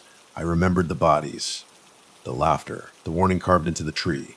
Everything in me screamed that this was no ordinary child. The boy cocked his head, that grin widening impossibly wide, stretching his lips into a grotesque parody of a smile. Then, he giggled, a high-pitched, chilling sound that scraped against my sanity. Jed pointed his revolver, his hand shaking so badly I thought he might drop it. "Stay back," he yelled, his voice cracking. The boy's dark eyes flicked to Jed. And in that instant, Jed froze, his breathing hitched, his eyes widening in sheer, unadulterated terror. What the?" he mumbled, his voice choked, dropping his revolver as if it had suddenly burned him. I watched in horror as Jed's face twisted, contorting into something broken. Fear, yes, but also pain, and something else, is something like understanding. His mouth slowly curled into a grin, a mirror image of the child's grotesque smile, and a soft, strangled laugh escaped his throat. The boy took a step forward. Jed stiffened, his body going rigid. Then, with a horrifying, deliberate motion, he reached for his hunting knife, still sheathed at his belt. He drew it, the steel glinting in the firelight, and turned it on himself. My heart slammed against my ribs, a frantic drumbeat of pure, unadulterated terror. Jed. No, I yelled, lunging forward, but it was too late. He slashed the air with the knife, a swift, brutal motion, slicing it across his own throat, before any of us could even react. The wet, choking sound that followed will haunt me forever. Blood gushed, spilling down his chest, staining the earth crimson. He collapsed, his body hitting the ground with a sickening thud. A faint, strangled laugh died on his lips as his eyes went wide and vacant, staring up at the redwood canopy. Sarah screamed again, stumbling backwards, away from the gruesome scene, her hands flying to her mouth. I shouldered my rifle, aiming it at the boy, my finger tightening on the trigger. But he was gone, vanished. Only a flicker of movement in the deepest shadows. Luna lunged after him, barking furiously in raged sound, but I called her back, my voice trembling. Luna, here. He's gone. Fear paralyzed me. Jed was gone, just like that. His lifeblood soaking into the forest floor. I crouched over him, my combat medic instinct screaming at me to do something, anything, but I knew it was useless. He'd severed too much. There's nothing I could do. Sarah was hysterical, sobbing, her body shaking uncontrollably. We have to go. Luke. She choked, grabbing my arm, her fingers digging into my flesh. We have to get out of here. Now. I stared down at Jed's lifeless body, a wave of nausea washing over me. We can't just leave him. I stammered, the words feeling weak, inadequate even to my own ears. But we had no choice. That thing, whatever it was, whatever wore the shape of a child, could come back at any moment. And I knew with a chilling certainty that we were next. Numb, I grabbed Sarah's arm, pulling her to her feet. Let's go, I said, my voice flat, devoid of emotion. And we ran blindly into the darkness, leaving Jed behind in the blood-soaked clearing, leaving him to the shadows and the whispers and the echoing louder of the redwoods. Luna stayed close, whining softly, her warm body pressed against my leg, the only source of comfort in that terrifying, lightless forest. We were alone now, truly alone. And I had a sickening feeling that the redwoods, they weren't going to let us go. My name is Alex Riley, and I'm 32 years old. June of last year, 2024, is when it happened. I went to Whispering Pines National Park in Montana for what was supposed to be a straightforward documentary shoot. Even now, months later, it feels unreal to talk about, but I'll do my best to tell you exactly what happened, just as I remember it. I left the military almost 5 years ago after multiple tours overseas as a combat medic. I carry scars you can't always see, the occasional nightmares, the constant hum of anxiety that tells you something terrible is always just around the corner. When I got out, I needed to pour my energy into something else, something positive. Documenting remote places, wilderness survival techniques, and local folklore became my new focus. It gave me a purpose, a reason to keep moving, never staying in one place too long. That's how I ended up at Whispering Pines. I'd heard the stories, strange lights in the sky, hikers vanishing without a trace, whispers about an old woman who lived in the woods, a kind of witch figure. It sounded perfect for my next project. I've always thought witch stories were just cautionary tales, or at worst, a way to explain crimes blamed on superstition. I wanted to prove there was nothing supernatural about it. Just the harsh reality of the wilderness. Maybe some isolated incidents blown out of proportion. I wasn't going in blind. I hired Jake Tracker, Miller, 38 years old, as my guide. He'd lived in Montana most of his life, knew the park trails like the back of his hand, and claimed to be a skilled survivalist. He also had a reputation for being a bit of hard case, liked his whiskey, and wasn't always easy to get along with. But everyone said if you wanted to trek safely through the rugged backcountry of Whispering Pines, Tracker was your guy. I also brought along a photographer, Chloe Evans, 29. Bright, ambitious, and buzzing with excitement to capture moody, haunting shots of the pines at dawn and dusk. She was new to real wilderness, though, and it showed in her wide-eyed enthusiasm. I saw a bit of my younger self in her, the curiosity, the thrill of the unknown. And then there was Shadow, my 3-year-old German Shepherd. She'd been with me on countless adventures, trained for alertness and protection. Shadow was more than just a pet. She was my security blanket, my silent watch companion who could sense danger faster than any human. We arrived in Dust Devil, Montana, a tiny, almost ghost town baking under a brutal June sun. One main road, a couple of weathered buildings, and a diner that doubled as the general store that was Dust Devil. Whispering Pines National Park loomed in the distance, a vast expanse of dark forest and sharp peaks that seemed to swallow the horizon. The first real authority figure we met was Sheriff Brody. He was in his late 50s, stocky, with salt and pepper hair and a permanent frown etched onto his face. He approached us as we were grabbing last-minute supplies from the diner. "You folks heading up to the Pines?" he asked, his eyes sizing us up from behind mirrored sunglasses. "Yes, Sheriff," I said, giving him my most reassuring smile. "Documentary project." He held up a hand, stopping me. "Just know, cell service dies a few miles past town. Be careful out there. People get lost in those woods if they don't know what they're doing." "Got a good guide," I replied, nodding towards Tracker, who was leaning against my SUV, lighting a cigarette. Sheriff Brody glanced at Tracker, and something flickered across his face distaste, maybe recognition. "Sure," he said, his voice flat. "He's local, all right? Just keep your wits about you. Folks around here say the Pines have their own kind of pull." At the time, I just wrote it off as more small-town superstition. We loaded up the SUV, and an hour later, we were well past Dust Devil's last building. The paved road ended, turning into a gravel track that rattled every bone in my body. Shadow sat upright in the back, ears perked. Chloe was practically glued to the window, snapping photos of the darkening woods. "It's intense out here," she said, a nervous excitement in her voice. "So beautiful, but heavy." "It's not empty," Tracker muttered from the passenger seat, not looking back. "Things live out here." Shadow let out a low growl at that moment, though there was nothing visible but dense trees and deepening shadows. "Relax," I murmured, reaching back to stroke her side. Shadow's ears flicked, but she eventually settled. We reached a small clearing deeper in the park as dusk settled. The air felt cooler, the trees closing in around us. We parked near a cluster of pines that offered some natural shelter. Tracker assured us it was the safest spot to set up camp, less likely to be exposed to sudden wind gusts. We pitched our tents in a rough semicircle, with a central fire pit in mind. There was a dense wall of pines surrounding the clearing, and beyond that, the forest stretched out, dark and unknown. Night fell quickly, and the temperature plummeted. We lit a campfire, the flames battling against the encroaching darkness. Warming ourselves as we ate freeze-dried meals. Conversation was easy at first. Chloe was buzzing about sunrise shots. I was double, checking camera gear. Tracker was sipping from a flask and occasionally grumbling about the dampness in the air. But there was an edge to the silence when we stopped talking. The wind rustled through the pines, carrying distant sounds, whispers, maybe, or the cry of some night animal. Shadow kept getting up, circling the campsite, sniffing at the darkness beyond the firelight. Around 10 p.m., Chloe excused herself to her tent, saying she wanted to be up well before dawn. I watched her go, noticing how she cast a quick glance over her shoulder, as if she sensed something in the shadows. Tracker was on his second or third swig from the flask. He caught me looking and offered it to me. "No thanks," I said. He shrugged. "Suit yourself." After a moment, he leaned forward, voice low. "Heard rumors about you. Ex-military." Combat-admitted, he nodded, a grim sort of approval in his eyes. "Good. Then you won't freak out if things go sideways."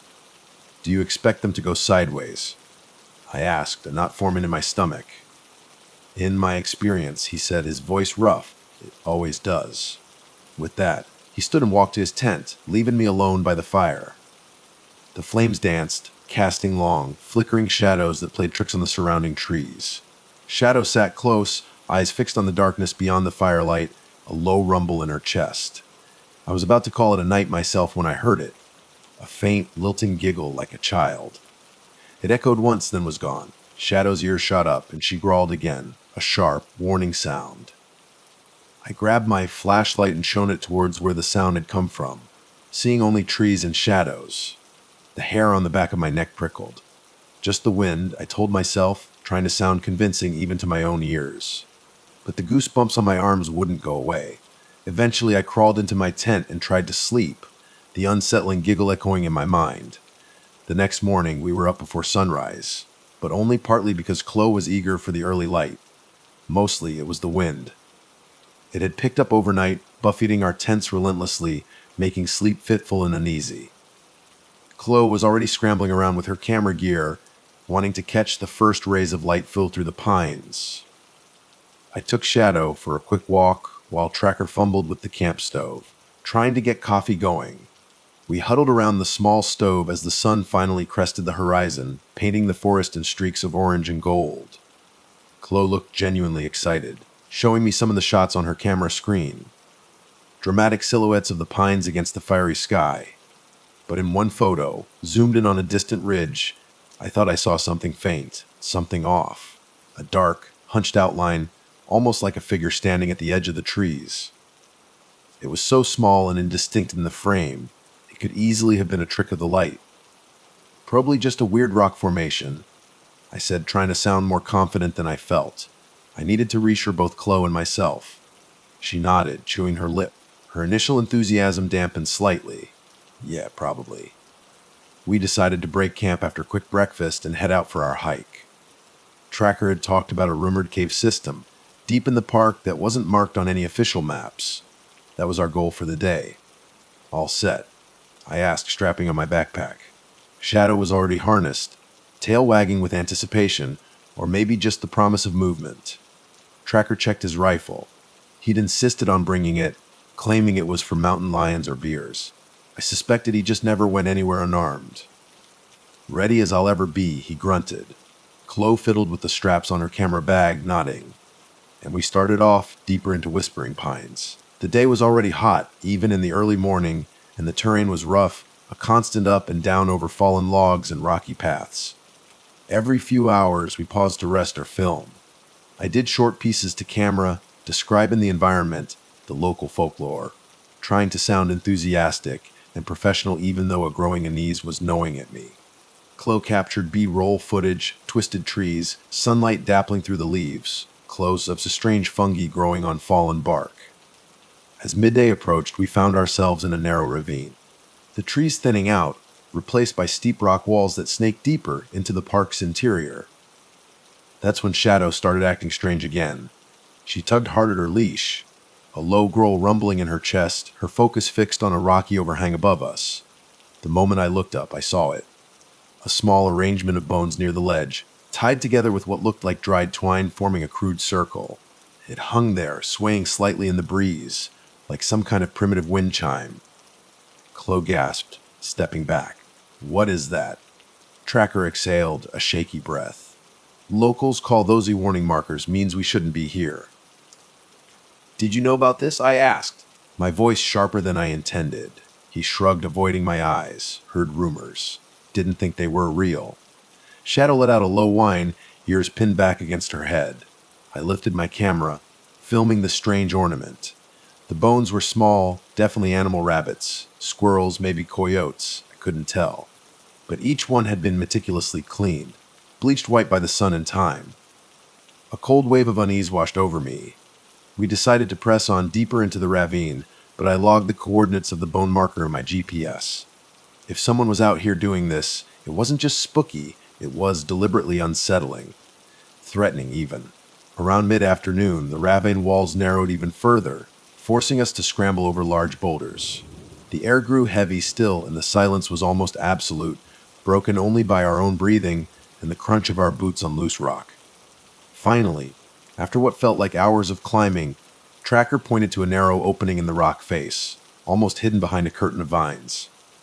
The cave, he said, his voice hushed. It was a shallow cave, barely more than an alcove, maybe 50 feet deep at most. But the moment we stepped inside, I felt it, an overwhelming sense of wrongness, a heavy, oppressive feeling that settled in my chest. Scattered on the cave floor were more bones, arranged in patterns that looked intentional, almost ritualistic. Some were old, brittle, and crumbling to dust. Others seemed disturbingly fresh, still stained with something dark and viscous.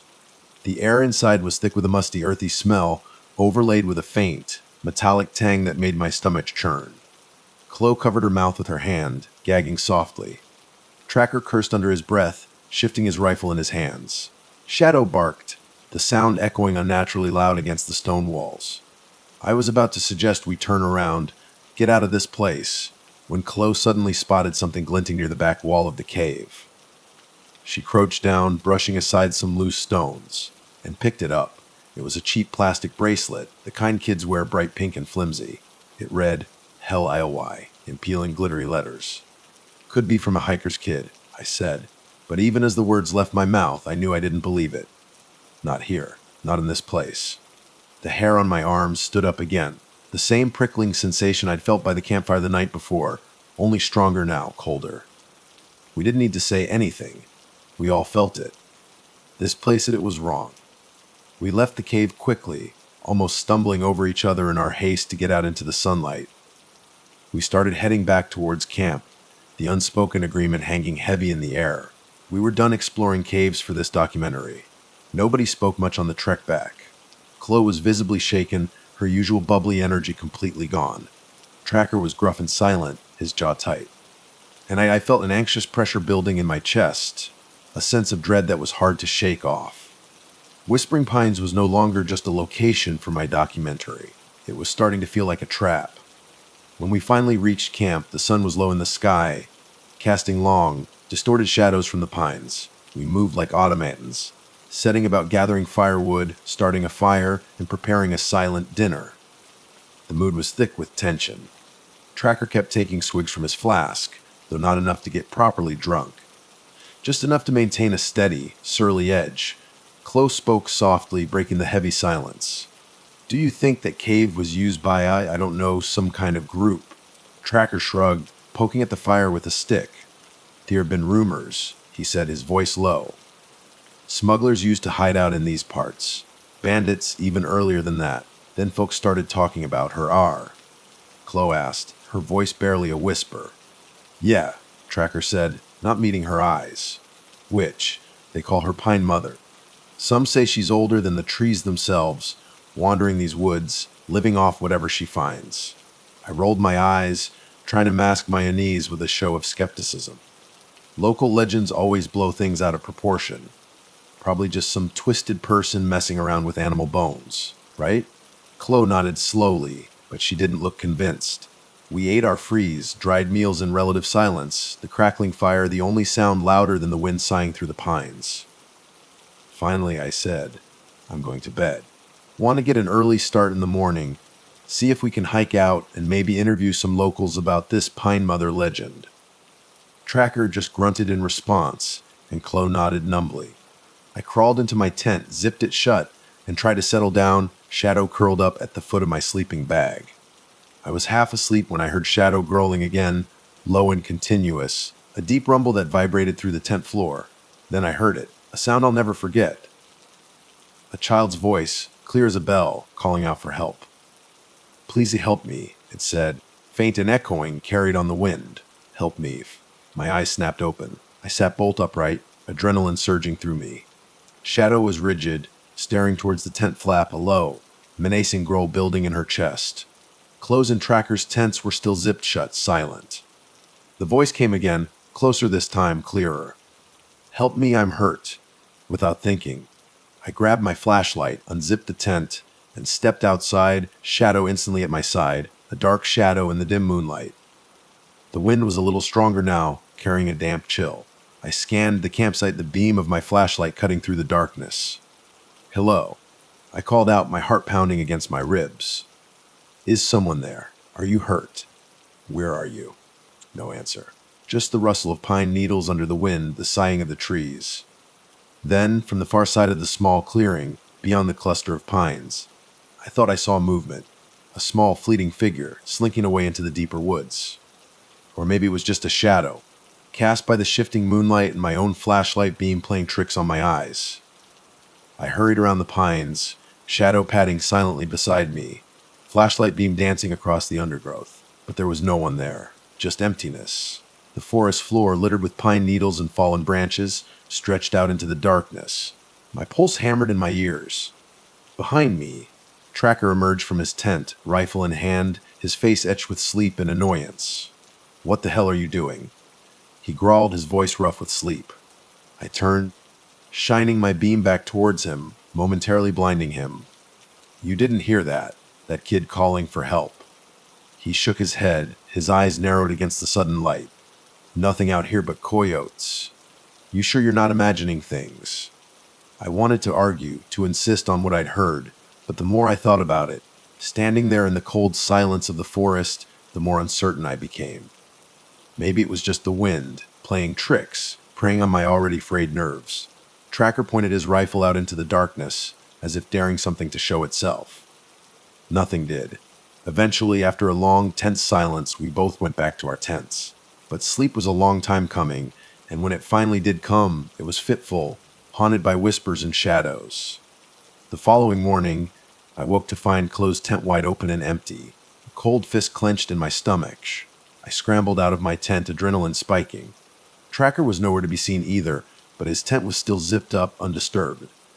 "Hello," I called out, my voice tight with fear, stepping around the deserted campsite. Her camera bag was gone, I noticed, lying on the ground outside her tent. But her backpack, with spare clothes and hiking gear, was still there inside the tent. That was wrong. Chloe wouldn't go far without her camera, but she definitely wouldn't leave her backpack behind, not in the wilderness, not without telling us. Something was terribly wrong.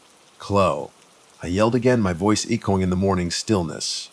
Just then, Tracker stumbled out of his tent, hair disheveled, blinking, his face still puffy with sleep. "What's going on?" he mumbled, rubbing his eyes.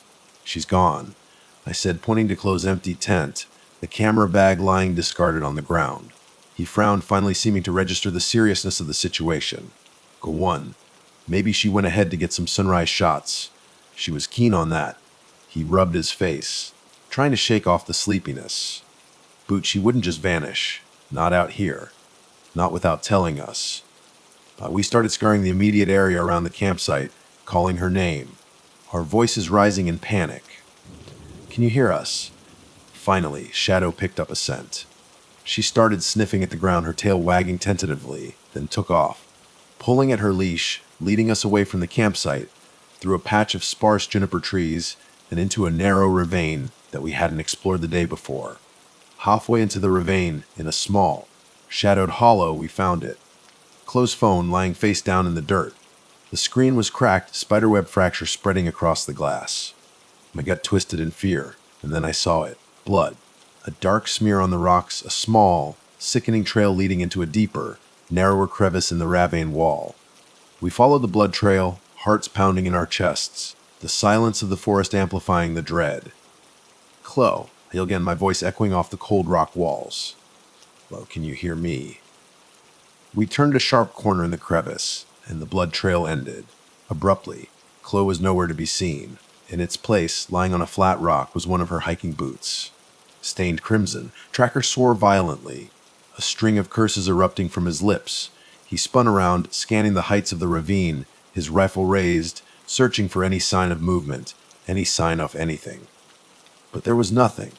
Just silent, looming rock walls, the whispering wind, and the chilling emptiness of the forest.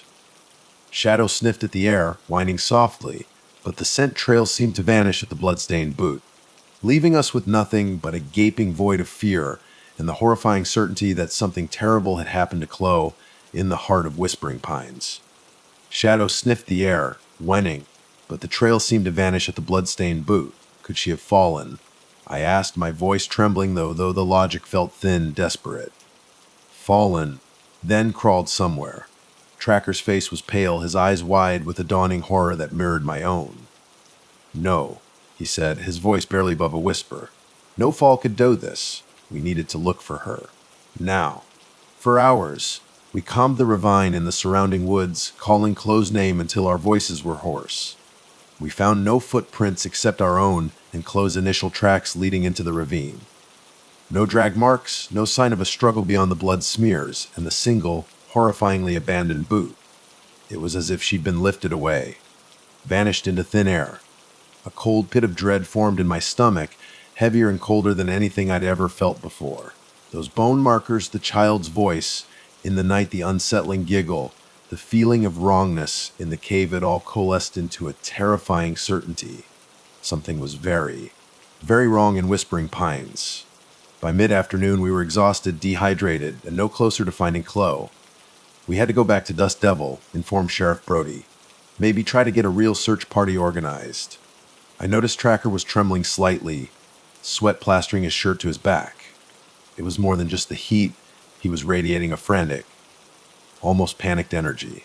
As we started packing up what little remained of our camp, I realized Tracker was moving with a frantic urgency, glancing over his shoulder every few seconds, his eyes darting nervously into the surrounding trees. Shadow kept her ears pinned back, a constant low growl rumbling in her chest, directed at nothing and everything. The moment we had our gear stowed and the tents packed away, Tracker suddenly cursed under his breath, his movements becoming even more frantic as he started rummaging through my backpack. "Where's your car key?" he asked, his voice tight, turning his own pockets inside out with jerky movements. I scowled, suspicion prickling at the edges of my fear. "Right here," I said, pointing to my chest pocket. "What the hell are you doing?" He exhaled sharply, trying to cover up his frantic actions, forcing a strained laugh. "Just making sure we have everything, you know?" But his eyes wouldn't meet mine, and an uneasy suspicion wormed its way into my mind. Was he planning to take this UV and leave me here? Abandon me in this nightmare? I shoved the thought away. Tracker might be a hard-drinking, rough-edged loner, but he wouldn't abandon someone in the wilderness, would he? We drove back down the gravel track, dust clouds billowing in our wake, the silence in the SUV thick and suffocating. The sun was dipping low, painting the sky in bruised purple and orange hues by the time we neared Dust Devil. Sheriff Brody's squad car was parked in front of the diner, just as it had been the day we arrived. We pulled up behind it, the gravel crunching under the tires. I hopped out, my legs stiff and shaky, and went inside the diner.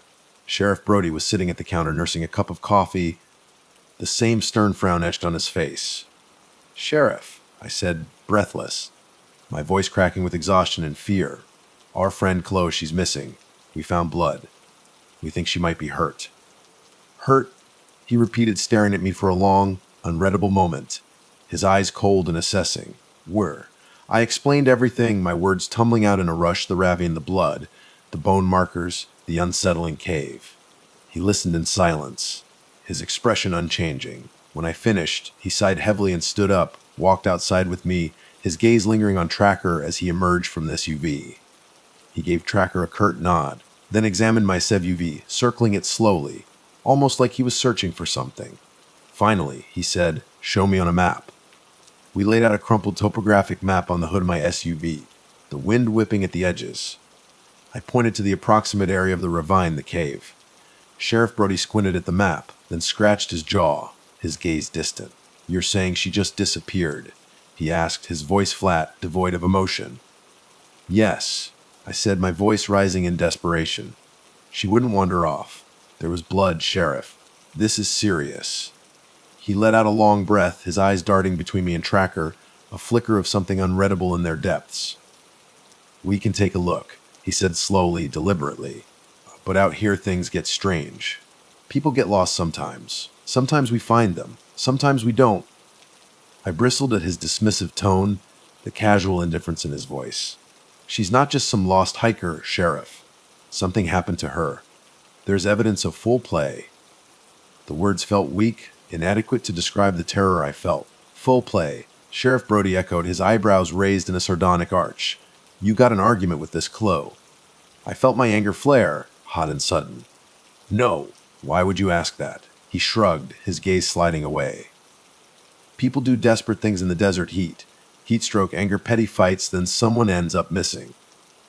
Beside me, Tracker stiffened, his hand clenching into a fist at his side. "Besides," Brody continued, his voice hardening, fixing Tracker with a cold stare, "I know you, Miller. Heard you used to run certain goods through these parts. Contraband, wasn't it?" Tracker's jaw clenched, his face flushing a dull red.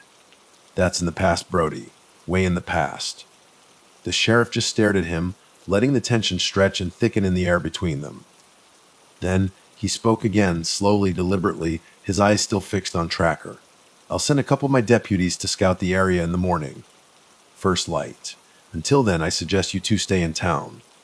My disbelief must have shown on my face. "Morning. She could die of exposure before then. It's already getting dark. Too dark to mount a safe search tonight," he said, his expression flat, unyielding. "Not out in those canyons. You can bunk in the motel down the road if you need to." I felt rage, fear, helplessness coil tight inside me, a suffocating knot in my chest. But maybe he was right about the danger of searching at night. We had no choice but to comply. I watched him climb back into his cruiser and drive off, leaving us standing in the dust, feeling more unsettled and vulnerable than ever. That night, Tracker and I got a shabby double room at the only motel in Dust Devil, a depressing run-down place on the edge of town. Shadow slept by my bed, occasionally lifting her head to growl softly at the closed door. Tracker paced the room, restless and agitated, drinking steadily from his flask, muttering to himself under his breath. Eventually, I confronted him, my nerves stretched to breaking point. "What's going on with you, Tracker? You're acting jumpy." He barked a humorless laugh, the sound sharp and brittle in the small room. "Because I am Jumpy Alex. We shouldn't be poking around those woods, those caves. People disappear there. Maybe it's the Pine Mother.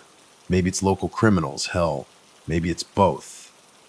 But you forced me to take you out there." His accusations stung, even though I knew he was just lashing out in fear. "She's my friend, Tracker," I said, my voice low and tight with emotion. "Close, my friend. I'll do whatever it takes to find her. If you're scared, you can leave. Go back to Dust Devil. I'll go back out there alone if I have to." A dark look flashed across his face, a flicker of something ugly and resentful. "Don't tempt me," he snarled, running a hand roughly through his scruffy hair. "Look, I've done some things I'm not proud of, okay? And I have reasons to avoid stirring up trouble with the sheriff or certain folks around here." "Like who?" I pressed, my suspicion growing, my mind racing. He turned away, refusing to meet my gaze. "Doesn't matter. Not anymore." Silence fell between us, heavy and uneasy, broken only by the distant hum of traffic on the highway outside town. Eventually, exhaustion dragged me down into a fitful, nightmare-filled sleep. Images of the cave, those bones, Clue's bloodstained boot, danced behind my eyelids. The last thing I consciously registered for sleep claimed me was Shadow growling again at the door, the hair on her back raised, a silent warning in the darkness. Morning couldn't come soon enough. By dawn, I was up, restless and wired, ready to storm Sheriff Brody's office, demand action, demand answers. Tracker was uncharacteristically quiet, his eyes bloodshot, his face drawn and pale. We walked over to the single-story building that served as the sheriff's station. Inside, Sheriff Brody was chatting with a young deputy, both of them relaxed, almost jovial. He gave us a tight, insincere smile when we entered. "Morning," he said, his tone dismissive. "Got my men out looking." He shuffled some papers on his desk, pointedly ignoring my glare, avoiding eye contact. After 10 minutes of strained, silent waiting, with Brody offering no further information, Tracker and I exchanged a look of grim determination. We weren't going to get any help from the sheriff. If they wouldn't let us help, we'd just have to do it on our own. We left the station and headed back to my SUV, the gravel crunching under our feet. We drove back towards Whispering Pines, the SUV bouncing over the rough gravel roads, the rising sun casting long shadows across the landscape.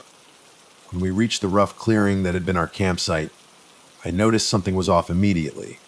The campsite was trashed. Our tents were ripped and slashed, supplies scattered everywhere, strewn across the clearing like discarded trash. More importantly, Chloe's backpack was missing. I deliberately left it behind, thinking the sheriff's deputies might need to search it for clues. Now it was gone. Shadow growled a deep guttural sound, her hackles raised along her spine. We stepped out of the SUV cautiously, our senses on high alert. The dryness of the morning air made the torn tent fabric flap and snap in the light breeze, a desolate, mocking sound. "Someone's been here," I whispered, my voice barely audible above the wind. No sign of the authorities. Tracker muttered, his eyes scanning the ground for footprints. All he found were scuff marks in the dirt, maybe boot prints, but nothing clear, nothing definitive. Suddenly, we heard a sharp, metallic clang, like something heavy falling against metal. We froze, every muscle tense, listening, our breath held captive in our chests.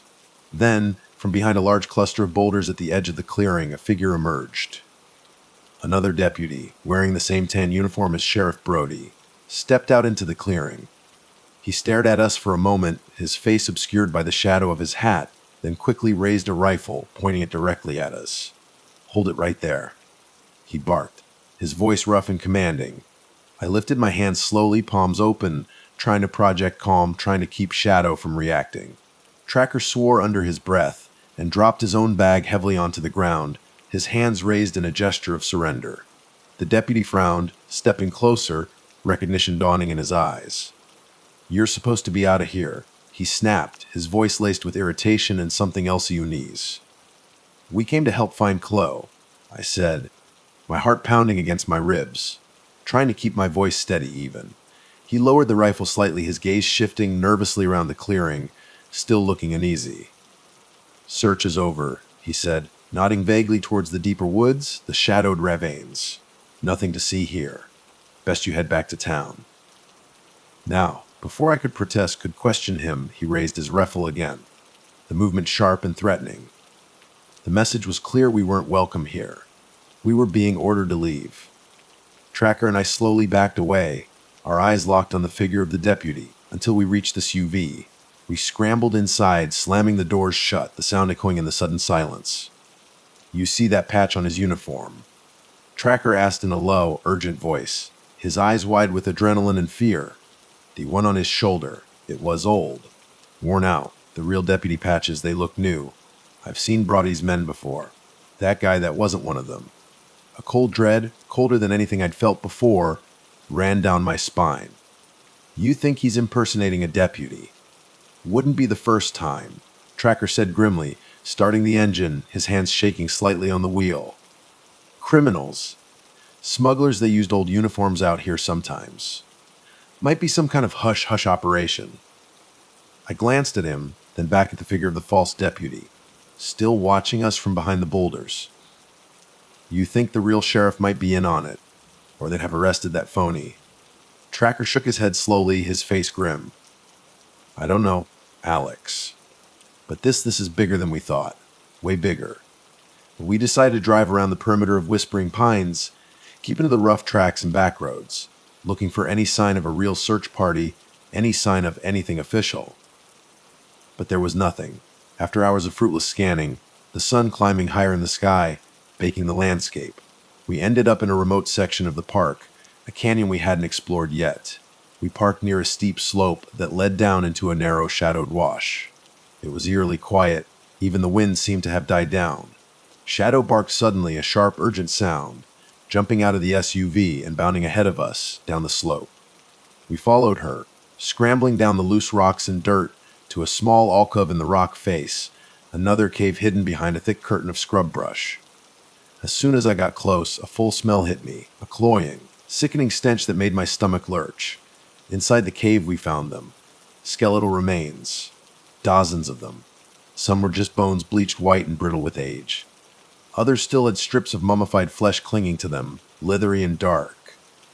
They were tied to crude wooden posts hammered into the cave floor, their mouths soon shut with coarse twine, the stitches still visible in the dried flesh.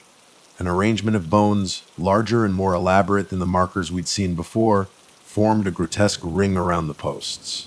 And in the center of the cave, lying sprawled on the dirt floor, was a fresh body. My heart seized up in my chest, a cold, agonizing clamp. "Chloe," I whispered, the name catching in my throat, a choked sob escaping my lips. She was lying on her side, her body twisted at an unnatural angle, her throat cut open in a brutal, gaping wound.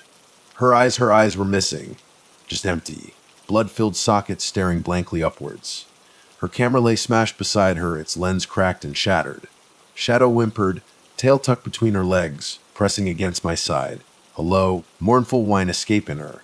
Tracker retched, doubling over, his face ashen, his body convulsing. I forced myself to kneel beside Chloe's body, my hands shaking uncontrollably, checking for a pulse even though I knew, with a horrifying certainty, that it was pointless. I gently touched her hand. Cold, stiff. My friend was dead. Fear and fury, grief and revulsion rolled in my gut, a toxic cocktail of emotions threatening to overwhelm me. Whoever had done this to Chloe, to these others, was monstrous. And I couldn't deny it anymore. The arrangement of bones, the soon shut mouths, the savage brutality, it all pointed to something deeply ritualistic, something insane. Suddenly, Tracker tensed, his body going rigid, his rifle snapping up to his shoulder. A rasping, guttural sound echoed from the back of the cave, deeper in the darkness. I grabbed my flashlight, my hand shaking so badly I could barely hold it steady, and shone the beam deeper into the cave. A hunched figure squatted in the darkness at the edge of the light. Gaunt and ancient, impossibly old, stringy, matted hair clinging to its scalp, and two eyes burning with an unholy light glared back at us from the shadows. It opened its mouth, revealing blackened gums and teeth filed to sharp points. Pine Mother, Tracker breathed, his voice hoarse with terror, barely audible. The figure hissed a low, sibilant sound that seemed to vibrate in the very air, then scurried backwards, disappearing into the darkness like a spider retreating into its web. Tracker fired a shot, the rifle blast deafening in the confined space of the cave, but the bullet just chipped rock, sending fragments flying.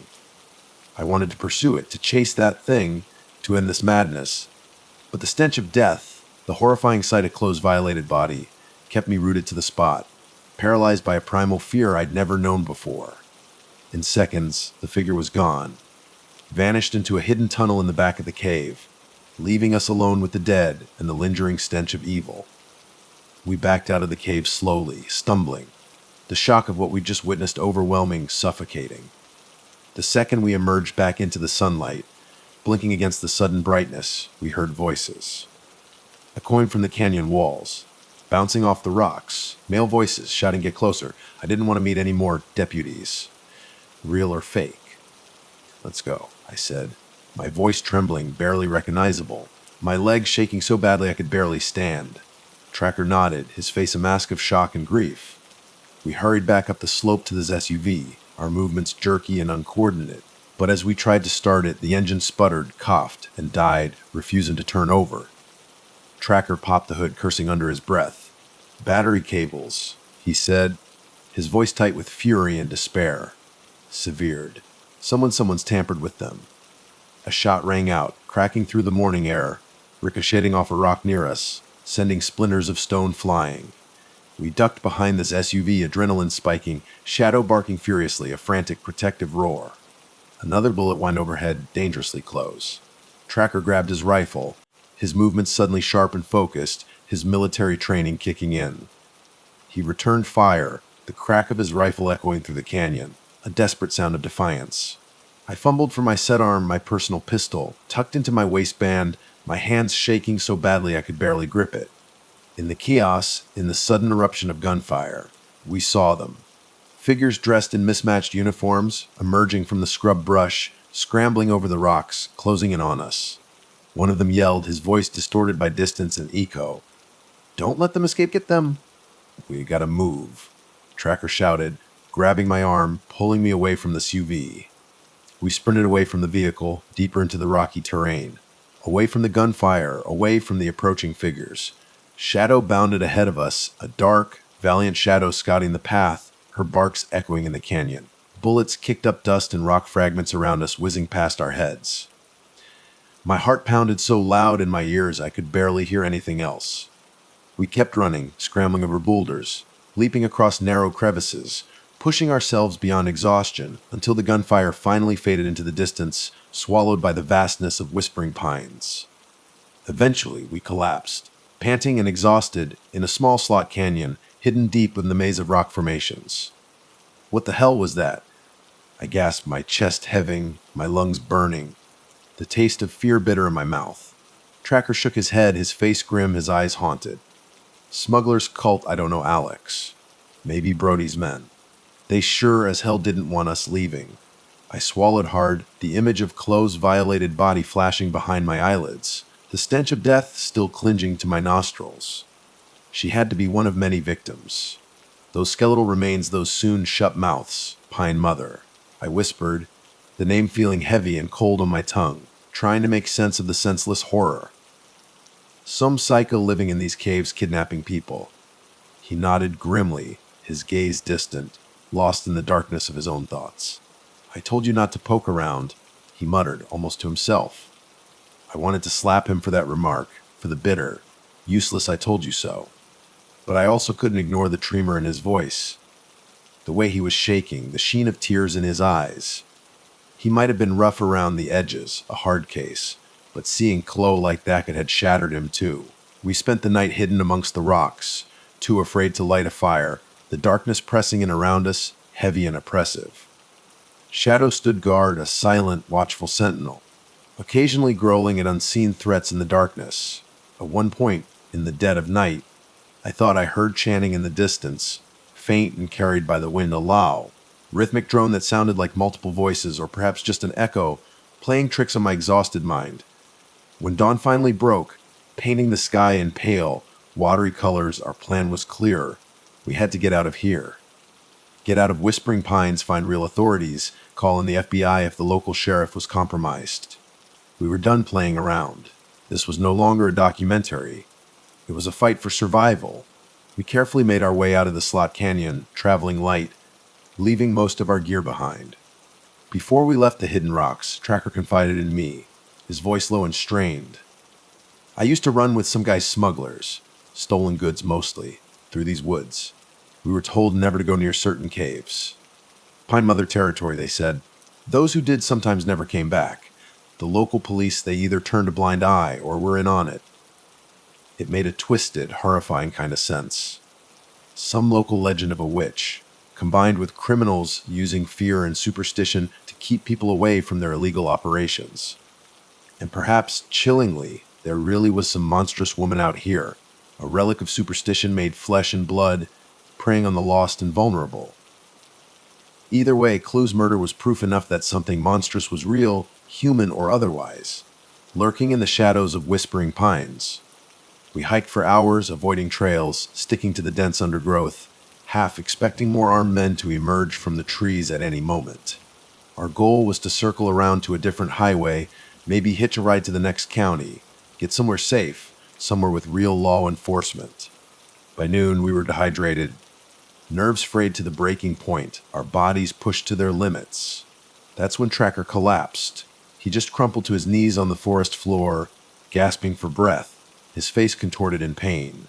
"I can't," he gasped, clutching at his head. My head, it's pounding.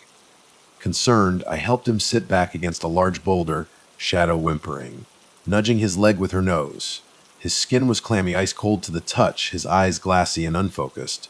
I checked for fever, my medic instincts kicking in despite the overwhelming fear and exhaustion. Then he started mumbling, his voice low and slurred, almost like he wasn't talking to me at all. "She's inside me," he repeated, his eyes rolling back in his head, unfocused, pupils dilated. "She's inside me, Tracker." I demanded, alarmed, shaking his shoulder. "Tracker, what's wrong? Who's inside you?" He thrashed suddenly, his body convulsing, nearly knocking me off balance. A bizarre, twisted grin stretched across his lips, a grin that wasn't Tracker's, wasn't human. His voice changed, deepening, growing raspy, inhuman. "You brought her here." The voice rasped, not Tracker's voice at all, a chilling alien sound. "You keep feeding her with your fear." The grin widened, a horrifying, predatory expression. "Pine Mother is hungry." It was like he was possessed. Completely, utterly possessed. I tried to restrain him, to hold him down, but he surged forward with unnatural strength, pushing me off balance, sending me sprawling backwards onto the rocky ground. Shadow growled, snapping at his sleeve, her teeth bared in a ferocious snarl. A high-pitched, haunting laugh slipped from his mouth, a sound that chilled me to the bone. A sound that was definitely not Tracker, not human. I scrambled back to my feet, adrenaline surging through me, my military training kicking in, years of combat reflexes taking over. I pinned him to the rocky ground, my weight pressing down on his chest, trying to restrain his thrashing limbs. "Tracker, snap out of it." I yelled, my voice desperate, pleading. "Tracker." "It's me, Alex." He sputtered, the unnatural grin fading slightly, sweat pouring down his face, his eyes flickering with a moment of terrifying clarity. In that brief moment, in that flicker of recognition, he whispered, his voice weak, broken, barely audible above Shadow's frantic barking. "Kill me before she takes me completely." My eyes burned with tears, hot and stinging. "I'm not killing you, Tracker. I can help you." He flailed again, his body arching off the ground, screaming in a voice that was definitely not his, a tortured, inhuman shriek that echoed through the silent woods. Shadow barked again, a desperate, frantic sound. And for a moment, a horrifying, fleeting moment, I saw Tracker's eyes roll back completely, whites showing, pupils vanished. Then, in a heartbeat, he found a surge of impossible strength, throwing me off him with a violent heave. I landed hard on my shoulder, wincing in pain, my breath knocked out of me. He grabbed a hunting knife from his belt, his movements jerky, unnatural, his eyes wild and unfocused. I scrambled back to my feet, pleading with him, my voice cracking with terror. Tracker, no, stop! What are you doing? But he didn't hear me. He raised the blade to his own chest, the steel glinting coldly in the dappled sunlight filtering through the trees. She's inside me, he repeated, the inhuman voice rasping from his throat, tears streaming down his contorted face. I can feel her pine mother. And then, before I could stop him, before I could even fully process what was happening, Tracker drove the blade into his own torso. The sound was sickening, wet, and final. Blood erupted from the wound, a dark, horrifying stain spreading across his shirt. He staggered backwards, choking, a gurgling sound escaping his lips. Shadow barked frantically, circling his fallen body, a desperate, heartbroken sound. But there was nothing. Nothing I could do. I rushed forward, dropping to my knees beside him, applying pressure to the wound, my hands instantly soaked in his blood. Tracker, no! Stay with me, please! But it was too late. He was gone. His eyes, still wide and staring, found mine a flicker of something like apology. Him in their depths, his voice trembled, a bare whisper. I am sorry. Then he collapsed, his body going limp, the fight draining out of him, leaving him empty, lifeless. I knelt there, numb, my hands pressed against the gaping wound, tears rolling down my cheeks, mingling with the blood on my hands. No, no, no, stay with Mia. But it was too late. Tracker was gone, lost to whispering pines, lost to whatever darkness had claimed him. I knelt there for a long time, numb with grief and horror, shadow pressing against me, her warm body a small comfort in the vast, terrifying wilderness. With shaking fingers, I closed Tracker's eyelids, shutting out the sightless stare. I don't know as an actual possession, some supernatural force, or if the horrors we'd witnessed, the unbearable stress and fear, had simply broken his mind, driven him to madness. Either way had ended in blood, in death, in a horrifying, senseless tragedy. I couldn't linger. I knew those men, those things might still be tracking us. I took Tracker's rifle, grabbed as much water and supplies as I could carry, leaving everything else behind, and stumbled on Shadow padding silently beside me, subdued and quiet, the life and energy drained out of her too. Eventually, after hours of walking, stumbling blindly through the trees, I spotted it. A lonely dirt road, wending through the trees in the distance. Hope surged through me, a fragile, desperate thing. A battered pickup truck approached, dust trailing behind it like a ghostly shroud. I flagged it down, adrenaline flooding my system, my heart hammering against my ribs. The truck slowed, the driver rolling down the window. He was an older rancher, weathered and worn, with kind eyes that crinkled at the corners, even in his initial look of concern. Are you all right? He asked, his voice rough but gentle. No. I choked out, the word barely escaping my lips. I need help. I gave him a condensed, fragmented version of the nightmare of my missing friend, the armed men, Tracker's death. I couldn't bring myself to say the words, Pine Mother. Not yet, not to a stranger. The old rancher listened, his expression growing grimmer with each word. When I finished, he just nodded slowly, his eyes filled with a deep, unsettling sadness. Hop in, he said, nodding. Shadow, who sat patiently at my side. Dog, too. He drove us 50 miles south, away from whispering pines, away from the horror, to the next county, dropping us off at a larger police station in a town called Redemption. I demanded to speak to the FBI, or at least some authority outside the local jurisdiction, anyone who would actually listen.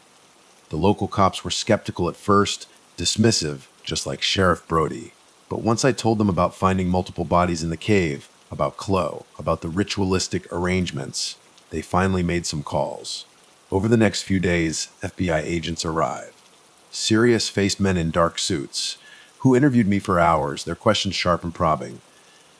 I told them everything, every detail, about Pine Mother, the bone arrangements, Chloe's murder, how the local sheriff's department seemed complicit, or at least deeply uninterested in helping. I begged them to search the caves I'd marked on my GPS, to investigate Whispering Pines properly. They listened, took notes, their expressions unreadable. Then they told me to wait for an update, to stay in redemption, to let them handle it.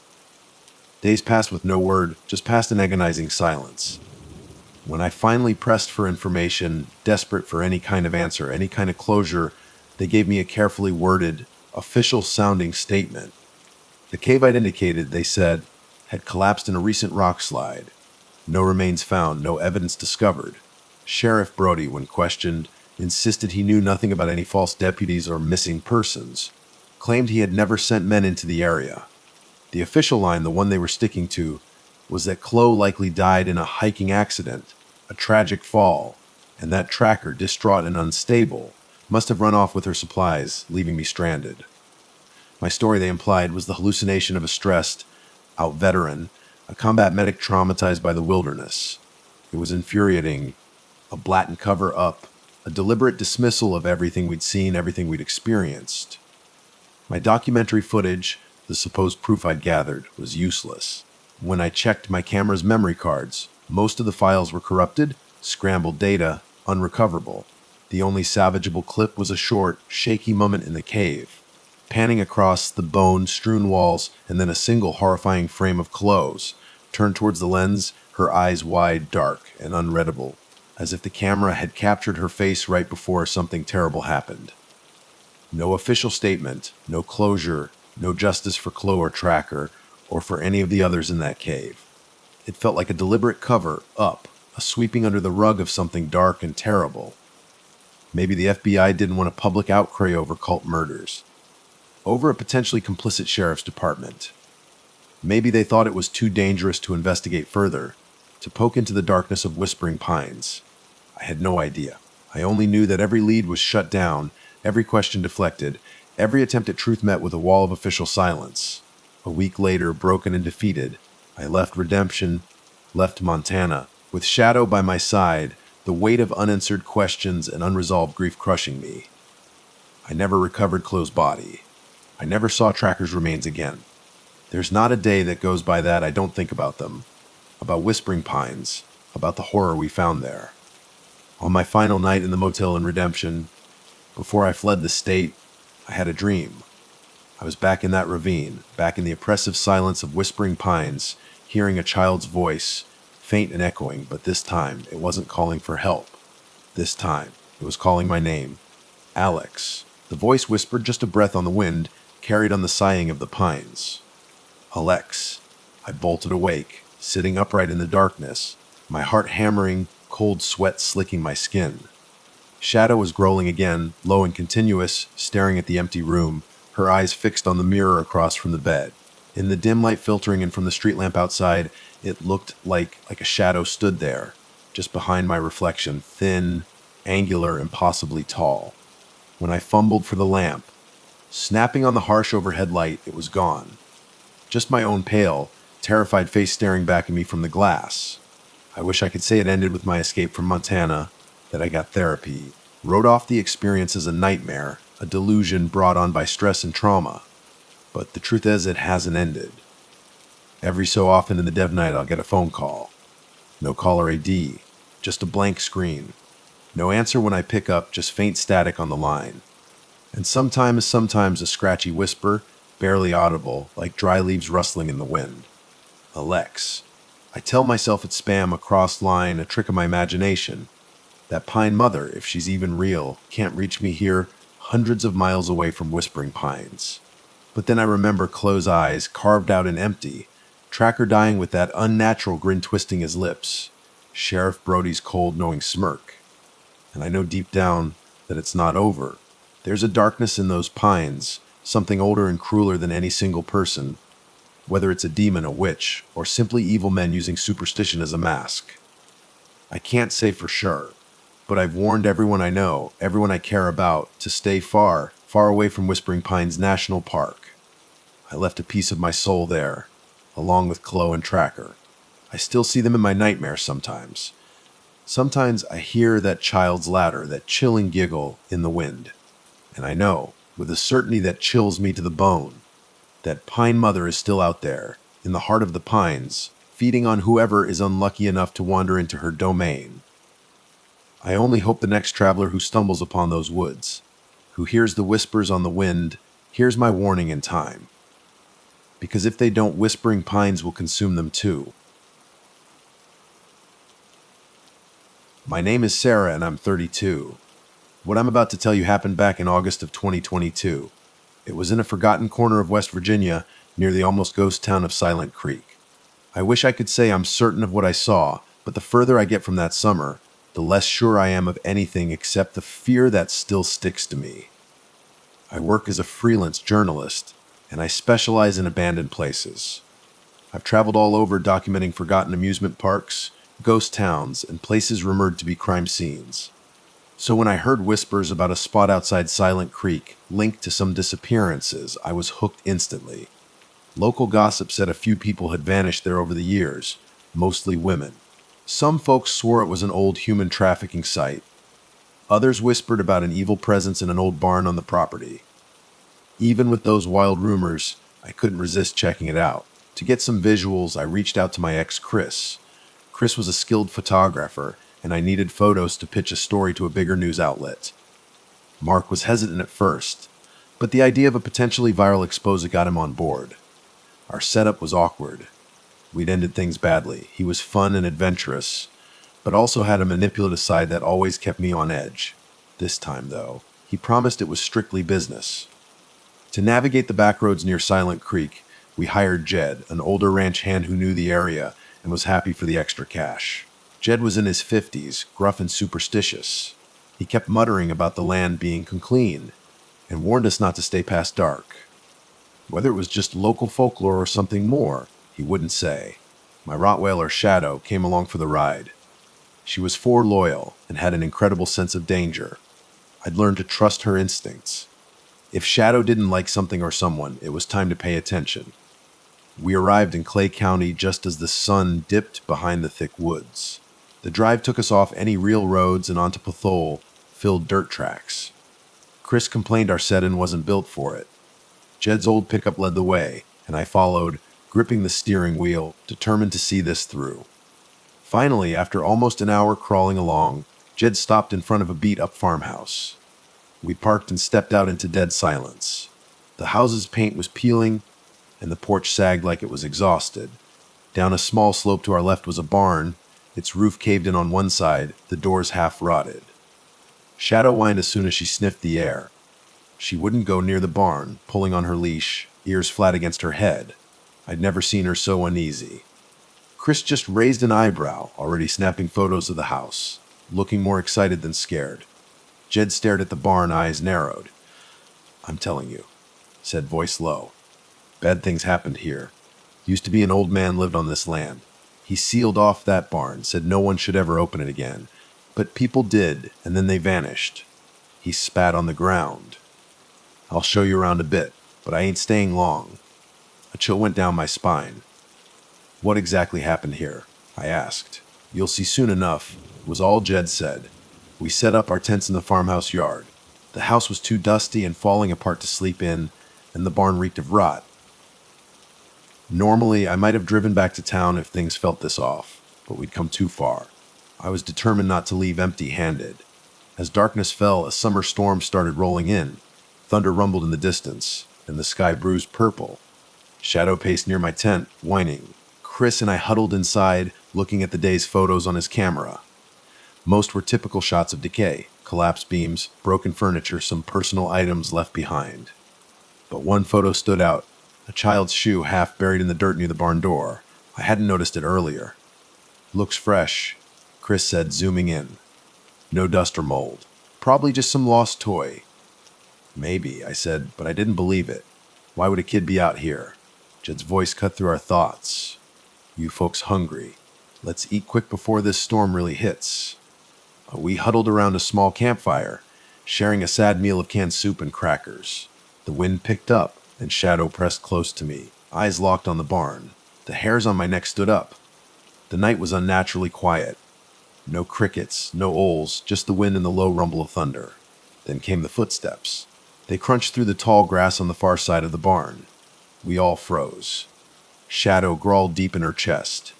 Chris flicked on a flashlight, and pointed it towards the barn, but we saw nothing. No eyes reflecting back, no shape moving in the dark. Jed tried to play it cool, but I saw fear flicker across his face. Probably just an animal, he mumbled, but we all felt the tension. Chris tried to crack a joke, but no one laughed. Eventually, we retreated to our tents to wait out the storm, hoping daylight would bring some answers. Sometime in the early hours, the wind went wild, battering our tents. Lightning split the sky, and Shadow barked like crazy, yanking me awake. Then I heard again footsteps, but closer this time. I unzipped my tent and peeked out. For a split second, in a flash of lightning, I thought I saw a silhouette near the barn doors. Small, like a child. Then the lightning was gone, and so was the figure. Shadow was straining at her leash, teeth bared. I scrambled out of the tent, dragging Shadow with me, and ran for the farmhouse. Chris had the same idea and was already inside, rummaging around for a place to sleep that didn't look completely infested with termites. Jed stood in a corner, soaked from the rain, shining his flashlight around at the peeling, mildewed wallpaper. Water dripped from holes in the roof. In the beams of our flashlights, we found a dusty mattress in a side room. Around it were charcoal drawings, chilled like scribbles of a family, stick figures with big, happy smiles. But one figure was different. It was drawn bigger than the rest, with long, stretched out limbs. Next to it, scrawled in shaky letters, was a single name, Silla's. Chris snapped a photo of the name. Creepy, he whispered. Jed just shook his head. We shouldn't stay, he mumbled. We can't drive through this storm, I said, pointing to the window. Rain was hammering the glass, and thunder rattled the rotting window frames. Let's just stay put and get out first thing in the morning. Reluctantly, Jed nodded. We piled chairs against the front door to keep it from blowing open. Shadow settled down by my feet, pressing close like she was guarding me. By dawn, the storm had calmed to a light drizzle. Fog hung thick and low to the ground. We stumbled outside exhausted. The campfire was just a soggy pit of ash. Jed's old hat lay in the wet grass, half sunk in a muddy puddle. That struck me as odd. Jed was never without his hat. Jed. Chris called, glancing around. Jed. No answer. We checked inside the house, around our tents, back by the trucks. Jed was gone, and so were his keys. Then Shadow started barking again, more frantic this time, towards the barn. He wouldn't have gone in there by himself, Chris said, but we both just stared at the sagging barn door. Jed, I shouted, grabbing my flashlight. All I got back was the echo of my own voice bouncing off the weathered wood. We started towards the barn, Shadow and I leading the way, fear tightening in my chest with every step. As we got closer to the barn, a smell hit me thick, sickly sweet like something rotting. The barn door was slightly ajar, scraped open just enough for someone to slip inside. Shadow refused to go any further, pulling back on her leash, whimpering. I tied her to a broken fence post outside, promising her I'd be right back. Even though my gut screamed at me not to go in there at all. The barn interior was dim and heavy with shadow. Only thin streaks of light squeezed through gaps in the busted boards. Chris's flashlight beam cut through the gloom, slicing across rotting hay bales and rusted farm equipment. The smell was overwhelming, like death mixed with stagnant water. Our shoes squelched in sludge as we edged deeper inside.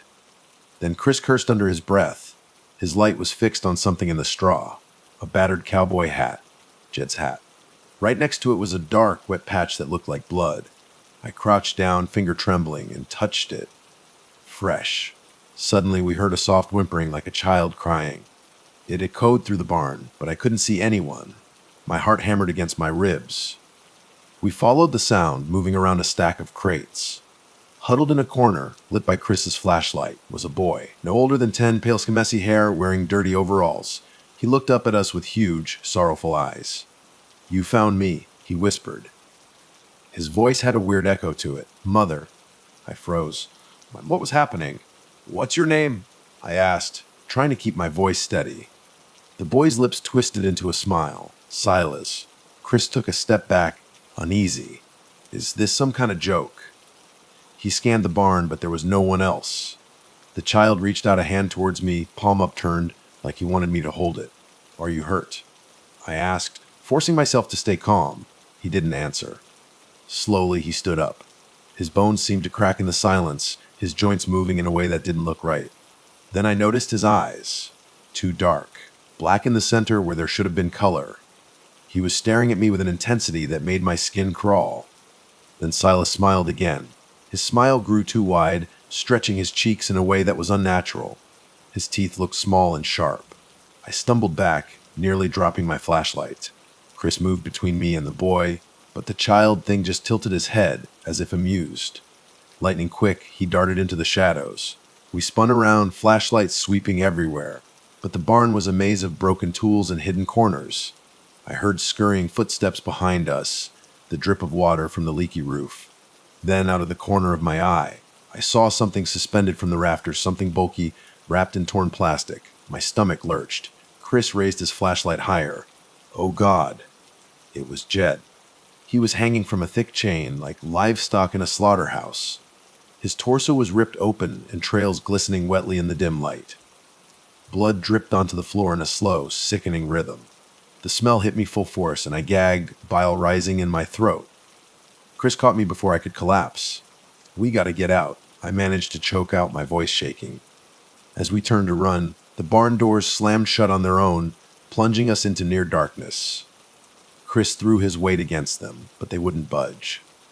Then, echoing around us, came the sound of the child's ladder, or was it a hiss? "You can't leave." The boy's voice whispered, everywhere and nowhere at once. Panic took over. "Push harder," I yelled to Chris. We both shoved against the doors, until finally, with a screech of rusted hinges, they burst open, flooding the barn with dull morning light. We stumbled out into the yard, gasping for breath. I unclipped Shadow's leash, and she immediately ran to me, pressing her muzzle into my side. "Where's Jed's truck key?" Chris said, panting. "He must have had it on him, or it's still in there." We both knew neither of us wanted to go back inside. I fumbled for the key fob to Jed's truck, hoping maybe he'd left it in the ignition. Nothing, no response. I glanced at Chris. For the first time, I really saw how pale and freaked out he looked. He was muttering under his breath, cursing.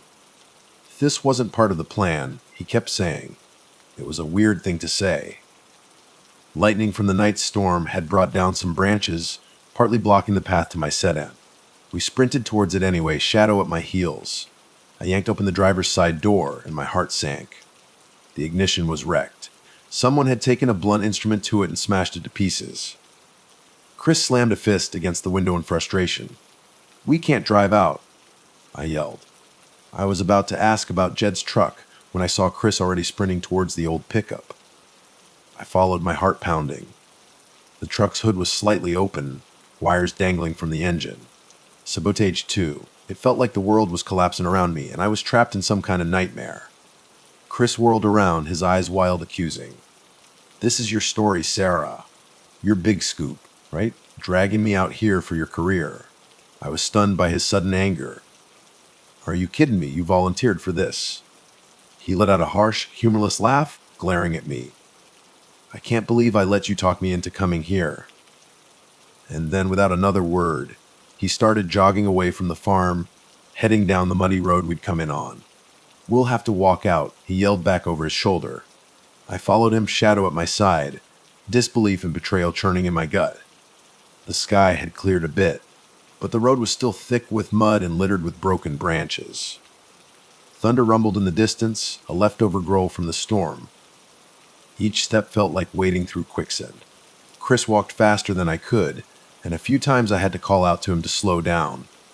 The tension between us was a live wire. I didn't have time to process it. I just knew something was seriously off with him. He seemed jumpy, twitchy, constantly glancing over his shoulder. We'd made it about a mile when we heard an engine roar behind us. A wave of relief washed over me. Maybe it was the authorities after all. But when we turned, the truck speeding towards us definitely didn't look like a police vehicle. It was a beat-up old model with tinted windows. "Hide," Chris yelled, pulling me behind a rock outcropping. Shadow panted beside me, low growls rumbling in her chest. The truck screeched to a halt, and 2 men jumped out armed with shotguns. My blood ran cold. "See anything?" one hollered. "Nope, let's keep moving," the other answered. They climbed back in and revved the engine. I waited until they were gone, a sick feeling twisting in my stomach. Whoever they were, they weren't good Samaritans. This place was way more dangerous than I'd thought. Were they traffickers? Using this remote area as a drop point? Were they looking for us because we'd stumbled onto something we shouldn't have? We slogged on for another half hour, trying to stay quiet. The air growing hot and heavy, mosquitoes buzzing around us in clouds. At one point, Chris stopped, looking me up and down like he was assessing me. "Sarah," he said quietly, I need to tell you something." I swallowed, the way he spoke making my skin prickle. "What?" He hesitated, then started talking, the words rushing out. "The rumors you were after, about the trafficking routes, I knew they were real. I was hired." He grimaced, disgust twisting his features. "I was hired by certain people to figure out if any local authorities were onto them. I used your investigation as cover to come out here and make sure nobody was sniffing around for the wrong reasons." My heart pounded in my ears. "What are you talking about?" I thought it was just an old deserted property. He ran a trembling hand through his hair. "I didn't know about whatever that child thing is, but I did know about the disappearances. They told me the farm was used to hide people. Now it's worthless, apparently, but they wanted me to see if we could salvage it, or if it was too much of a risk." I stared at him, realization dawning cold and sharp. "So you've been lying to me this whole time, for some trafficking ring. You piece off." He grabbed my arm, voice urgent. I was going to cut ties, I swear. Once we were done, I'd feed them a story that nothing was here, so they'd never bother you. I never meant for Jed to die, for us to get stuck. Hot tears stung my eyes. "You used me for your dirty Rican job. People are dead, Chris. Jed is dead. And there's something supernatural in that barn that wants us too." He took a shaky breath, letting go of my arm, his eyes darting around like he was listening for something. "Look, we can argue later. Let's just get out of here." I didn't have the energy to fight back. My mind was reeling with betrayal and horror. Shadow nudged my hand as if telling me to keep moving, so I did. For the moment, Chris was the only help I had, traitor or not. We walked another quarter mile in silence until we reached an overturned tree blocking the road. Deep ruts and mud made it impossible to pass without climbing around a steep drop. Chris went first, gingerly stepping across the fallen trunk. I waited for him to reach a stable spot, then started to follow with Shadow. Without warning, a figure appeared on the other side of the trunk. Barefoot, wearing tattered pants. It was one of the men from the truck, his face twisted in shock when he saw us. He raised his shotgun, barking something I couldn't hear over my pulse roaring in my ears. Chris dove behind the trunk for cover. I pressed myself into the mud, hard-hammering, Shadow snarling at my side. Shots exploded, splintering wood and sending bits of bark flying. "Run, Sarah!" Chris yelled. I scrambled down the side of the road, nearly twisting my ankle as I slid into the ditch. The man reloaded with terrifying speed, and I braced for a bullet in my back any second. Then, above us, the attacker screamed. A high, strangled sound. I risked a glance. He was thrashing his arms, flailing like an invisible force had seized him. Then I saw it, Silas. The boy, clinging to the man's back, smiling that unnaturally wide smile. The man collapsed, his throat torn open in a geyser of blood. Silas turned, stared straight at me with those black eyes, and vanished into the trees. We stood there, panting, trying to process what we'd just seen. Chris's face had gone ashen. "This is insane," he whispered, sounding like he was on the verge of hysteria. I slowly inched forward, Shadow sniffing around the man's body. He lay in the mud, shotgun at his side, eyes glassy in death. My stomach twisted. The second man from the truck was nowhere to be seen. "We have to keep moving," I choked out. "We're obviously not alone out here." We stumbled on, trying to put as much distance between us and the farm as possible. Chris grew increasingly agitated, muttering half-formed sentences. Shadow kept pulling me in a different direction, maybe sensing safer ground, but Chris insisted the main road was just a bit further. After what felt like hours, we came upon a battered barbed wire fence. Just beyond it was a weathered sign, PRIT Popawai, Keep OT. Past the fence, hidden by tall grass and a cluster of dead trees, was another structure, an outbuilding or small cabin. Chris hurried forward, saying we could find shelter, maybe a working vehicle. Reluctantly, I followed, though every instinct screamed at me not to. The door to the cabin was unlocked. The interior was dim, and it stank of sour sweat and rotting food.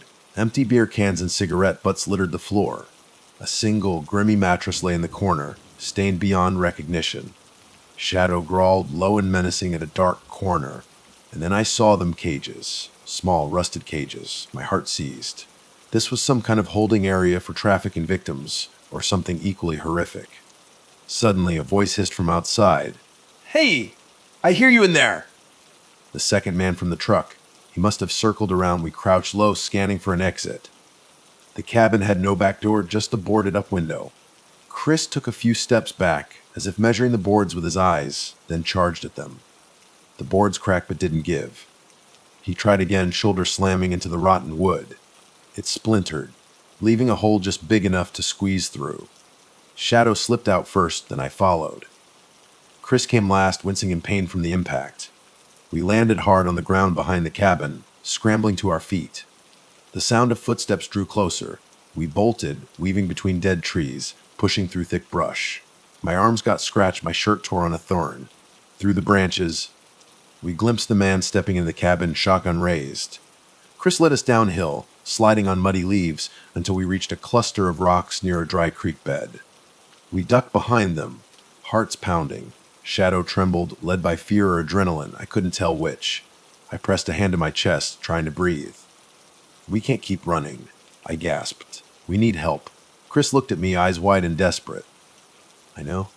If we can just get to civilization, any road with traffic, maybe we can hitch a ride to the police." I didn't trust him, not anymore, but I had no choice. We crawled out of the creek bed and skirted a clearing. Then, a deafening crack erupted behind us, a shotgun blast. I felt the shot zing past my shoulder, hitting a tree trunk. Chris pulled me into a stumbling run. We dashed through the clearing and, to our horror, emerged near the same farmhouse we'd started at. We'd circled back to that cursed property. The barn door was wide open, as if waiting for us. Even from a distance, I caught a whiff of the stench drifting out. We spotted Jed's pickup. Even though it was sabotaged, maybe we could hide in it. Radio for help if the radio worked. But my hope sank as I remembered the wires ripped out. A bullet ricocheted off the barn side. The man chasing us was nearing the property, shotgun raised. Chris looked around desperately, and his gaze landed on me. He shoved me forward, yelling, "Go, I'll distract him." Before I could protest, he darted off in another direction, hollering, so the man would follow him. Shadow and I ducked around the side of the barn, hearts hammering. Chris's footsteps receded, followed by more gunshots. I considered making a run for the main road, but I wasn't even sure which direction it was anymore. My head spun. Shadow whimpered, pulling on the leash, as if wanting to head deeper into the barn's shadow. It made no sense, but I was too panicked to think clearly. Inside the barn, the darkness seemed alive. I felt a rush of cold air, the cloying odor of rot filling my nostrils. I inched along, trying not to look up at Jed's body if it was still there. My flashlight trembled in my hand, the beam darting across the beams and walls. Then I saw a shadow, crouching, nose near a gap in the barn floor. Something was under the floorboards, a hidden cellar.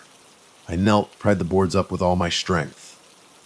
A trapdoor led down a short ladder into the gloom. With the gunman nearby, I had nowhere else to hide. Gritting my teeth, I carefully descended. Shadow followed, nails clicking on the ladder rungs. The cellar was cramped, musty, and pitch black. My flashlight revealed shelves lined with old jars and dried-out rags. There were splatters on the walls, dark brown stains that could only be dried blood. My stomach churned.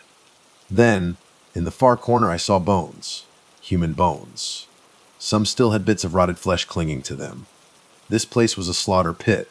I almost screamed, but I pressed my hand to my mouth to stay quiet. Shadow growled low at something I couldn't see. I followed her gaze, and there, crouched behind a barrel, was Silas. His black eyes locked onto mine. He spoke in a voice that grated like broken glass. "Mother, don't be afraid." I stumbled backward, but there was nowhere to go. Shadow barked, baring her teeth. Silas stood slowly, and up close, I could see how unnatural his movements were, like a puppet on tangled strings. A wave of cold fear washed over me. I couldn't even lift my flashlight. He took one step closer. Then Shadow lunged. She sank her teeth into his arm. Yet Silas barely flinched. He glanced down at the dog as if mildly annoyed. His free hand moved lightning fast, grabbing Shadow by the collar. I screamed as I watched her eyes roll back, turning black just like his. Shadow let go of Silas and staggered back, her gaze vacant. She snarled at me, lips pulling back over her teeth. My loyal dog was gone, replaced by something possessed. Shadow, I croaked, tears burning my eyes. She belongs here, Silas whispered. So do you. Shadow lunged at me, and I scrambled out of the way, backing into a wall, fumbling for anything to defend myself. My hand closed around a rusted metal rod. As Shadow charged again, I swung, tears streaming down my face, and struck her side. She yelped, then turned, blood in her eyes. I had to do it. I had to keep her from killing me. When she leaped at my throat, I thrust the rod forward. It jammed into her chest. She collapsed with a pitiful whine, eyes momentarily flickering brown again. My heart broke at the sight. Then she went still. I collapsed beside her, a sob ripping from my chest. Silas regarded me with something like curiosity, his head tilted at an unnatural angle. He took a step forward, but the noise of footsteps overhead made him freeze. He hissed, then darted up the ladder and out of sight, leaving me alone with my dead dog in a cellar full of bones. Somehow, I found the strength to climb the ladder and emerge into the barn. The stench was worse now. Jed's corpse had fallen from the rafters, or maybe Silas had pulled it down. It lay in a congealed mess on the barn floor. I gagged, stumbling over the remains, tears blinding me. Outside I heard voices. One was Chris, the other the gunman. A shot rang out, then silence. My pulse thundered in my ears. Could Chris be dead? Another wave of adrenaline propelled me forward, out of the barn. I saw Chris near Jed's pickup truck, bleeding from a shoulder wound, but still alive. The gunman lay face down in the dirt, throat torn open. Silas stood over the body, black eyes fixed on Chris, who tried to crawl away.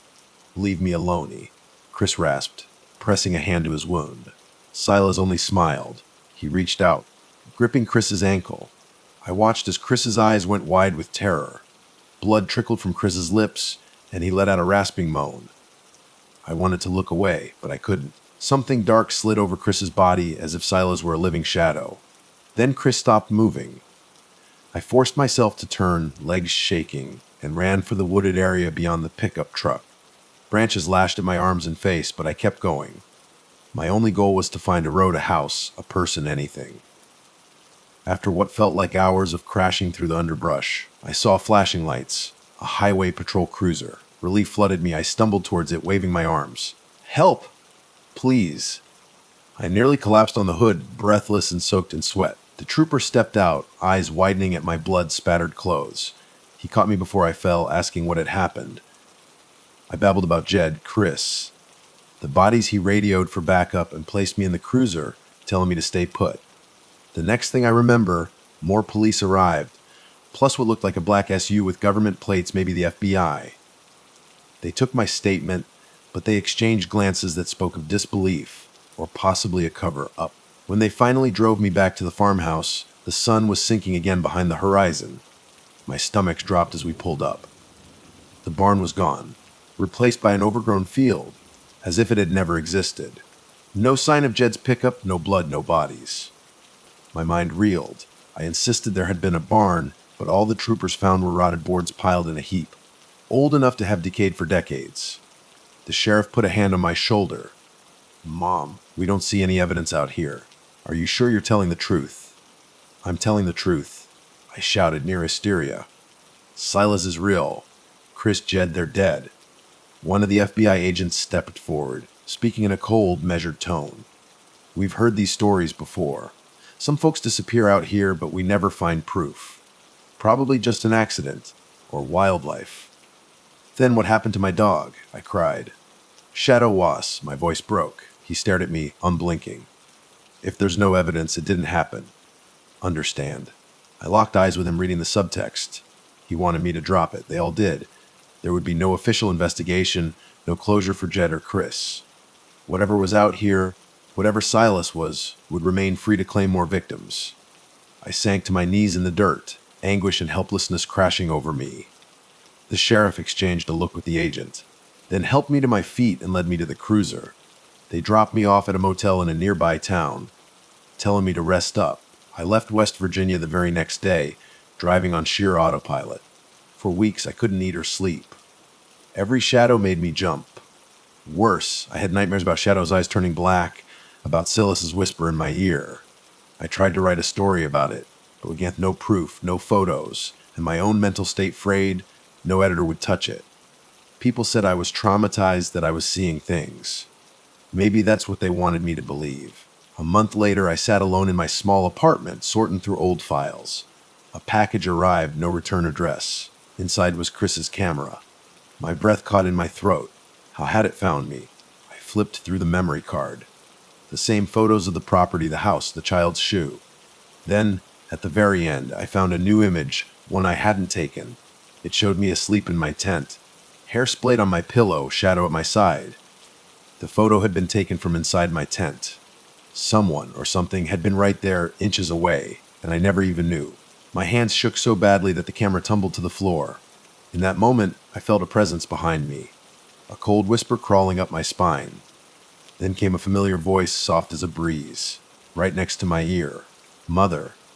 I'm left with that final memory, that single word echoing in the silence of my apartment. People ask if I'll ever return to West Virginia to find proof or seek justice, but I know I won't. I already saw too much and nobody believed me anyway. Some nights I wake up to the sound of footsteps in the hall or my front door creaking open. Then I swear I see a small shape standing in the corner, eyes black, smiling too wide.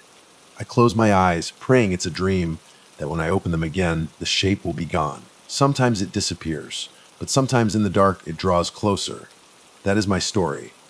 I still don't know if what I witnessed was demonic, a ghost, or the manifestation of evil left behind by unspeakable crimes.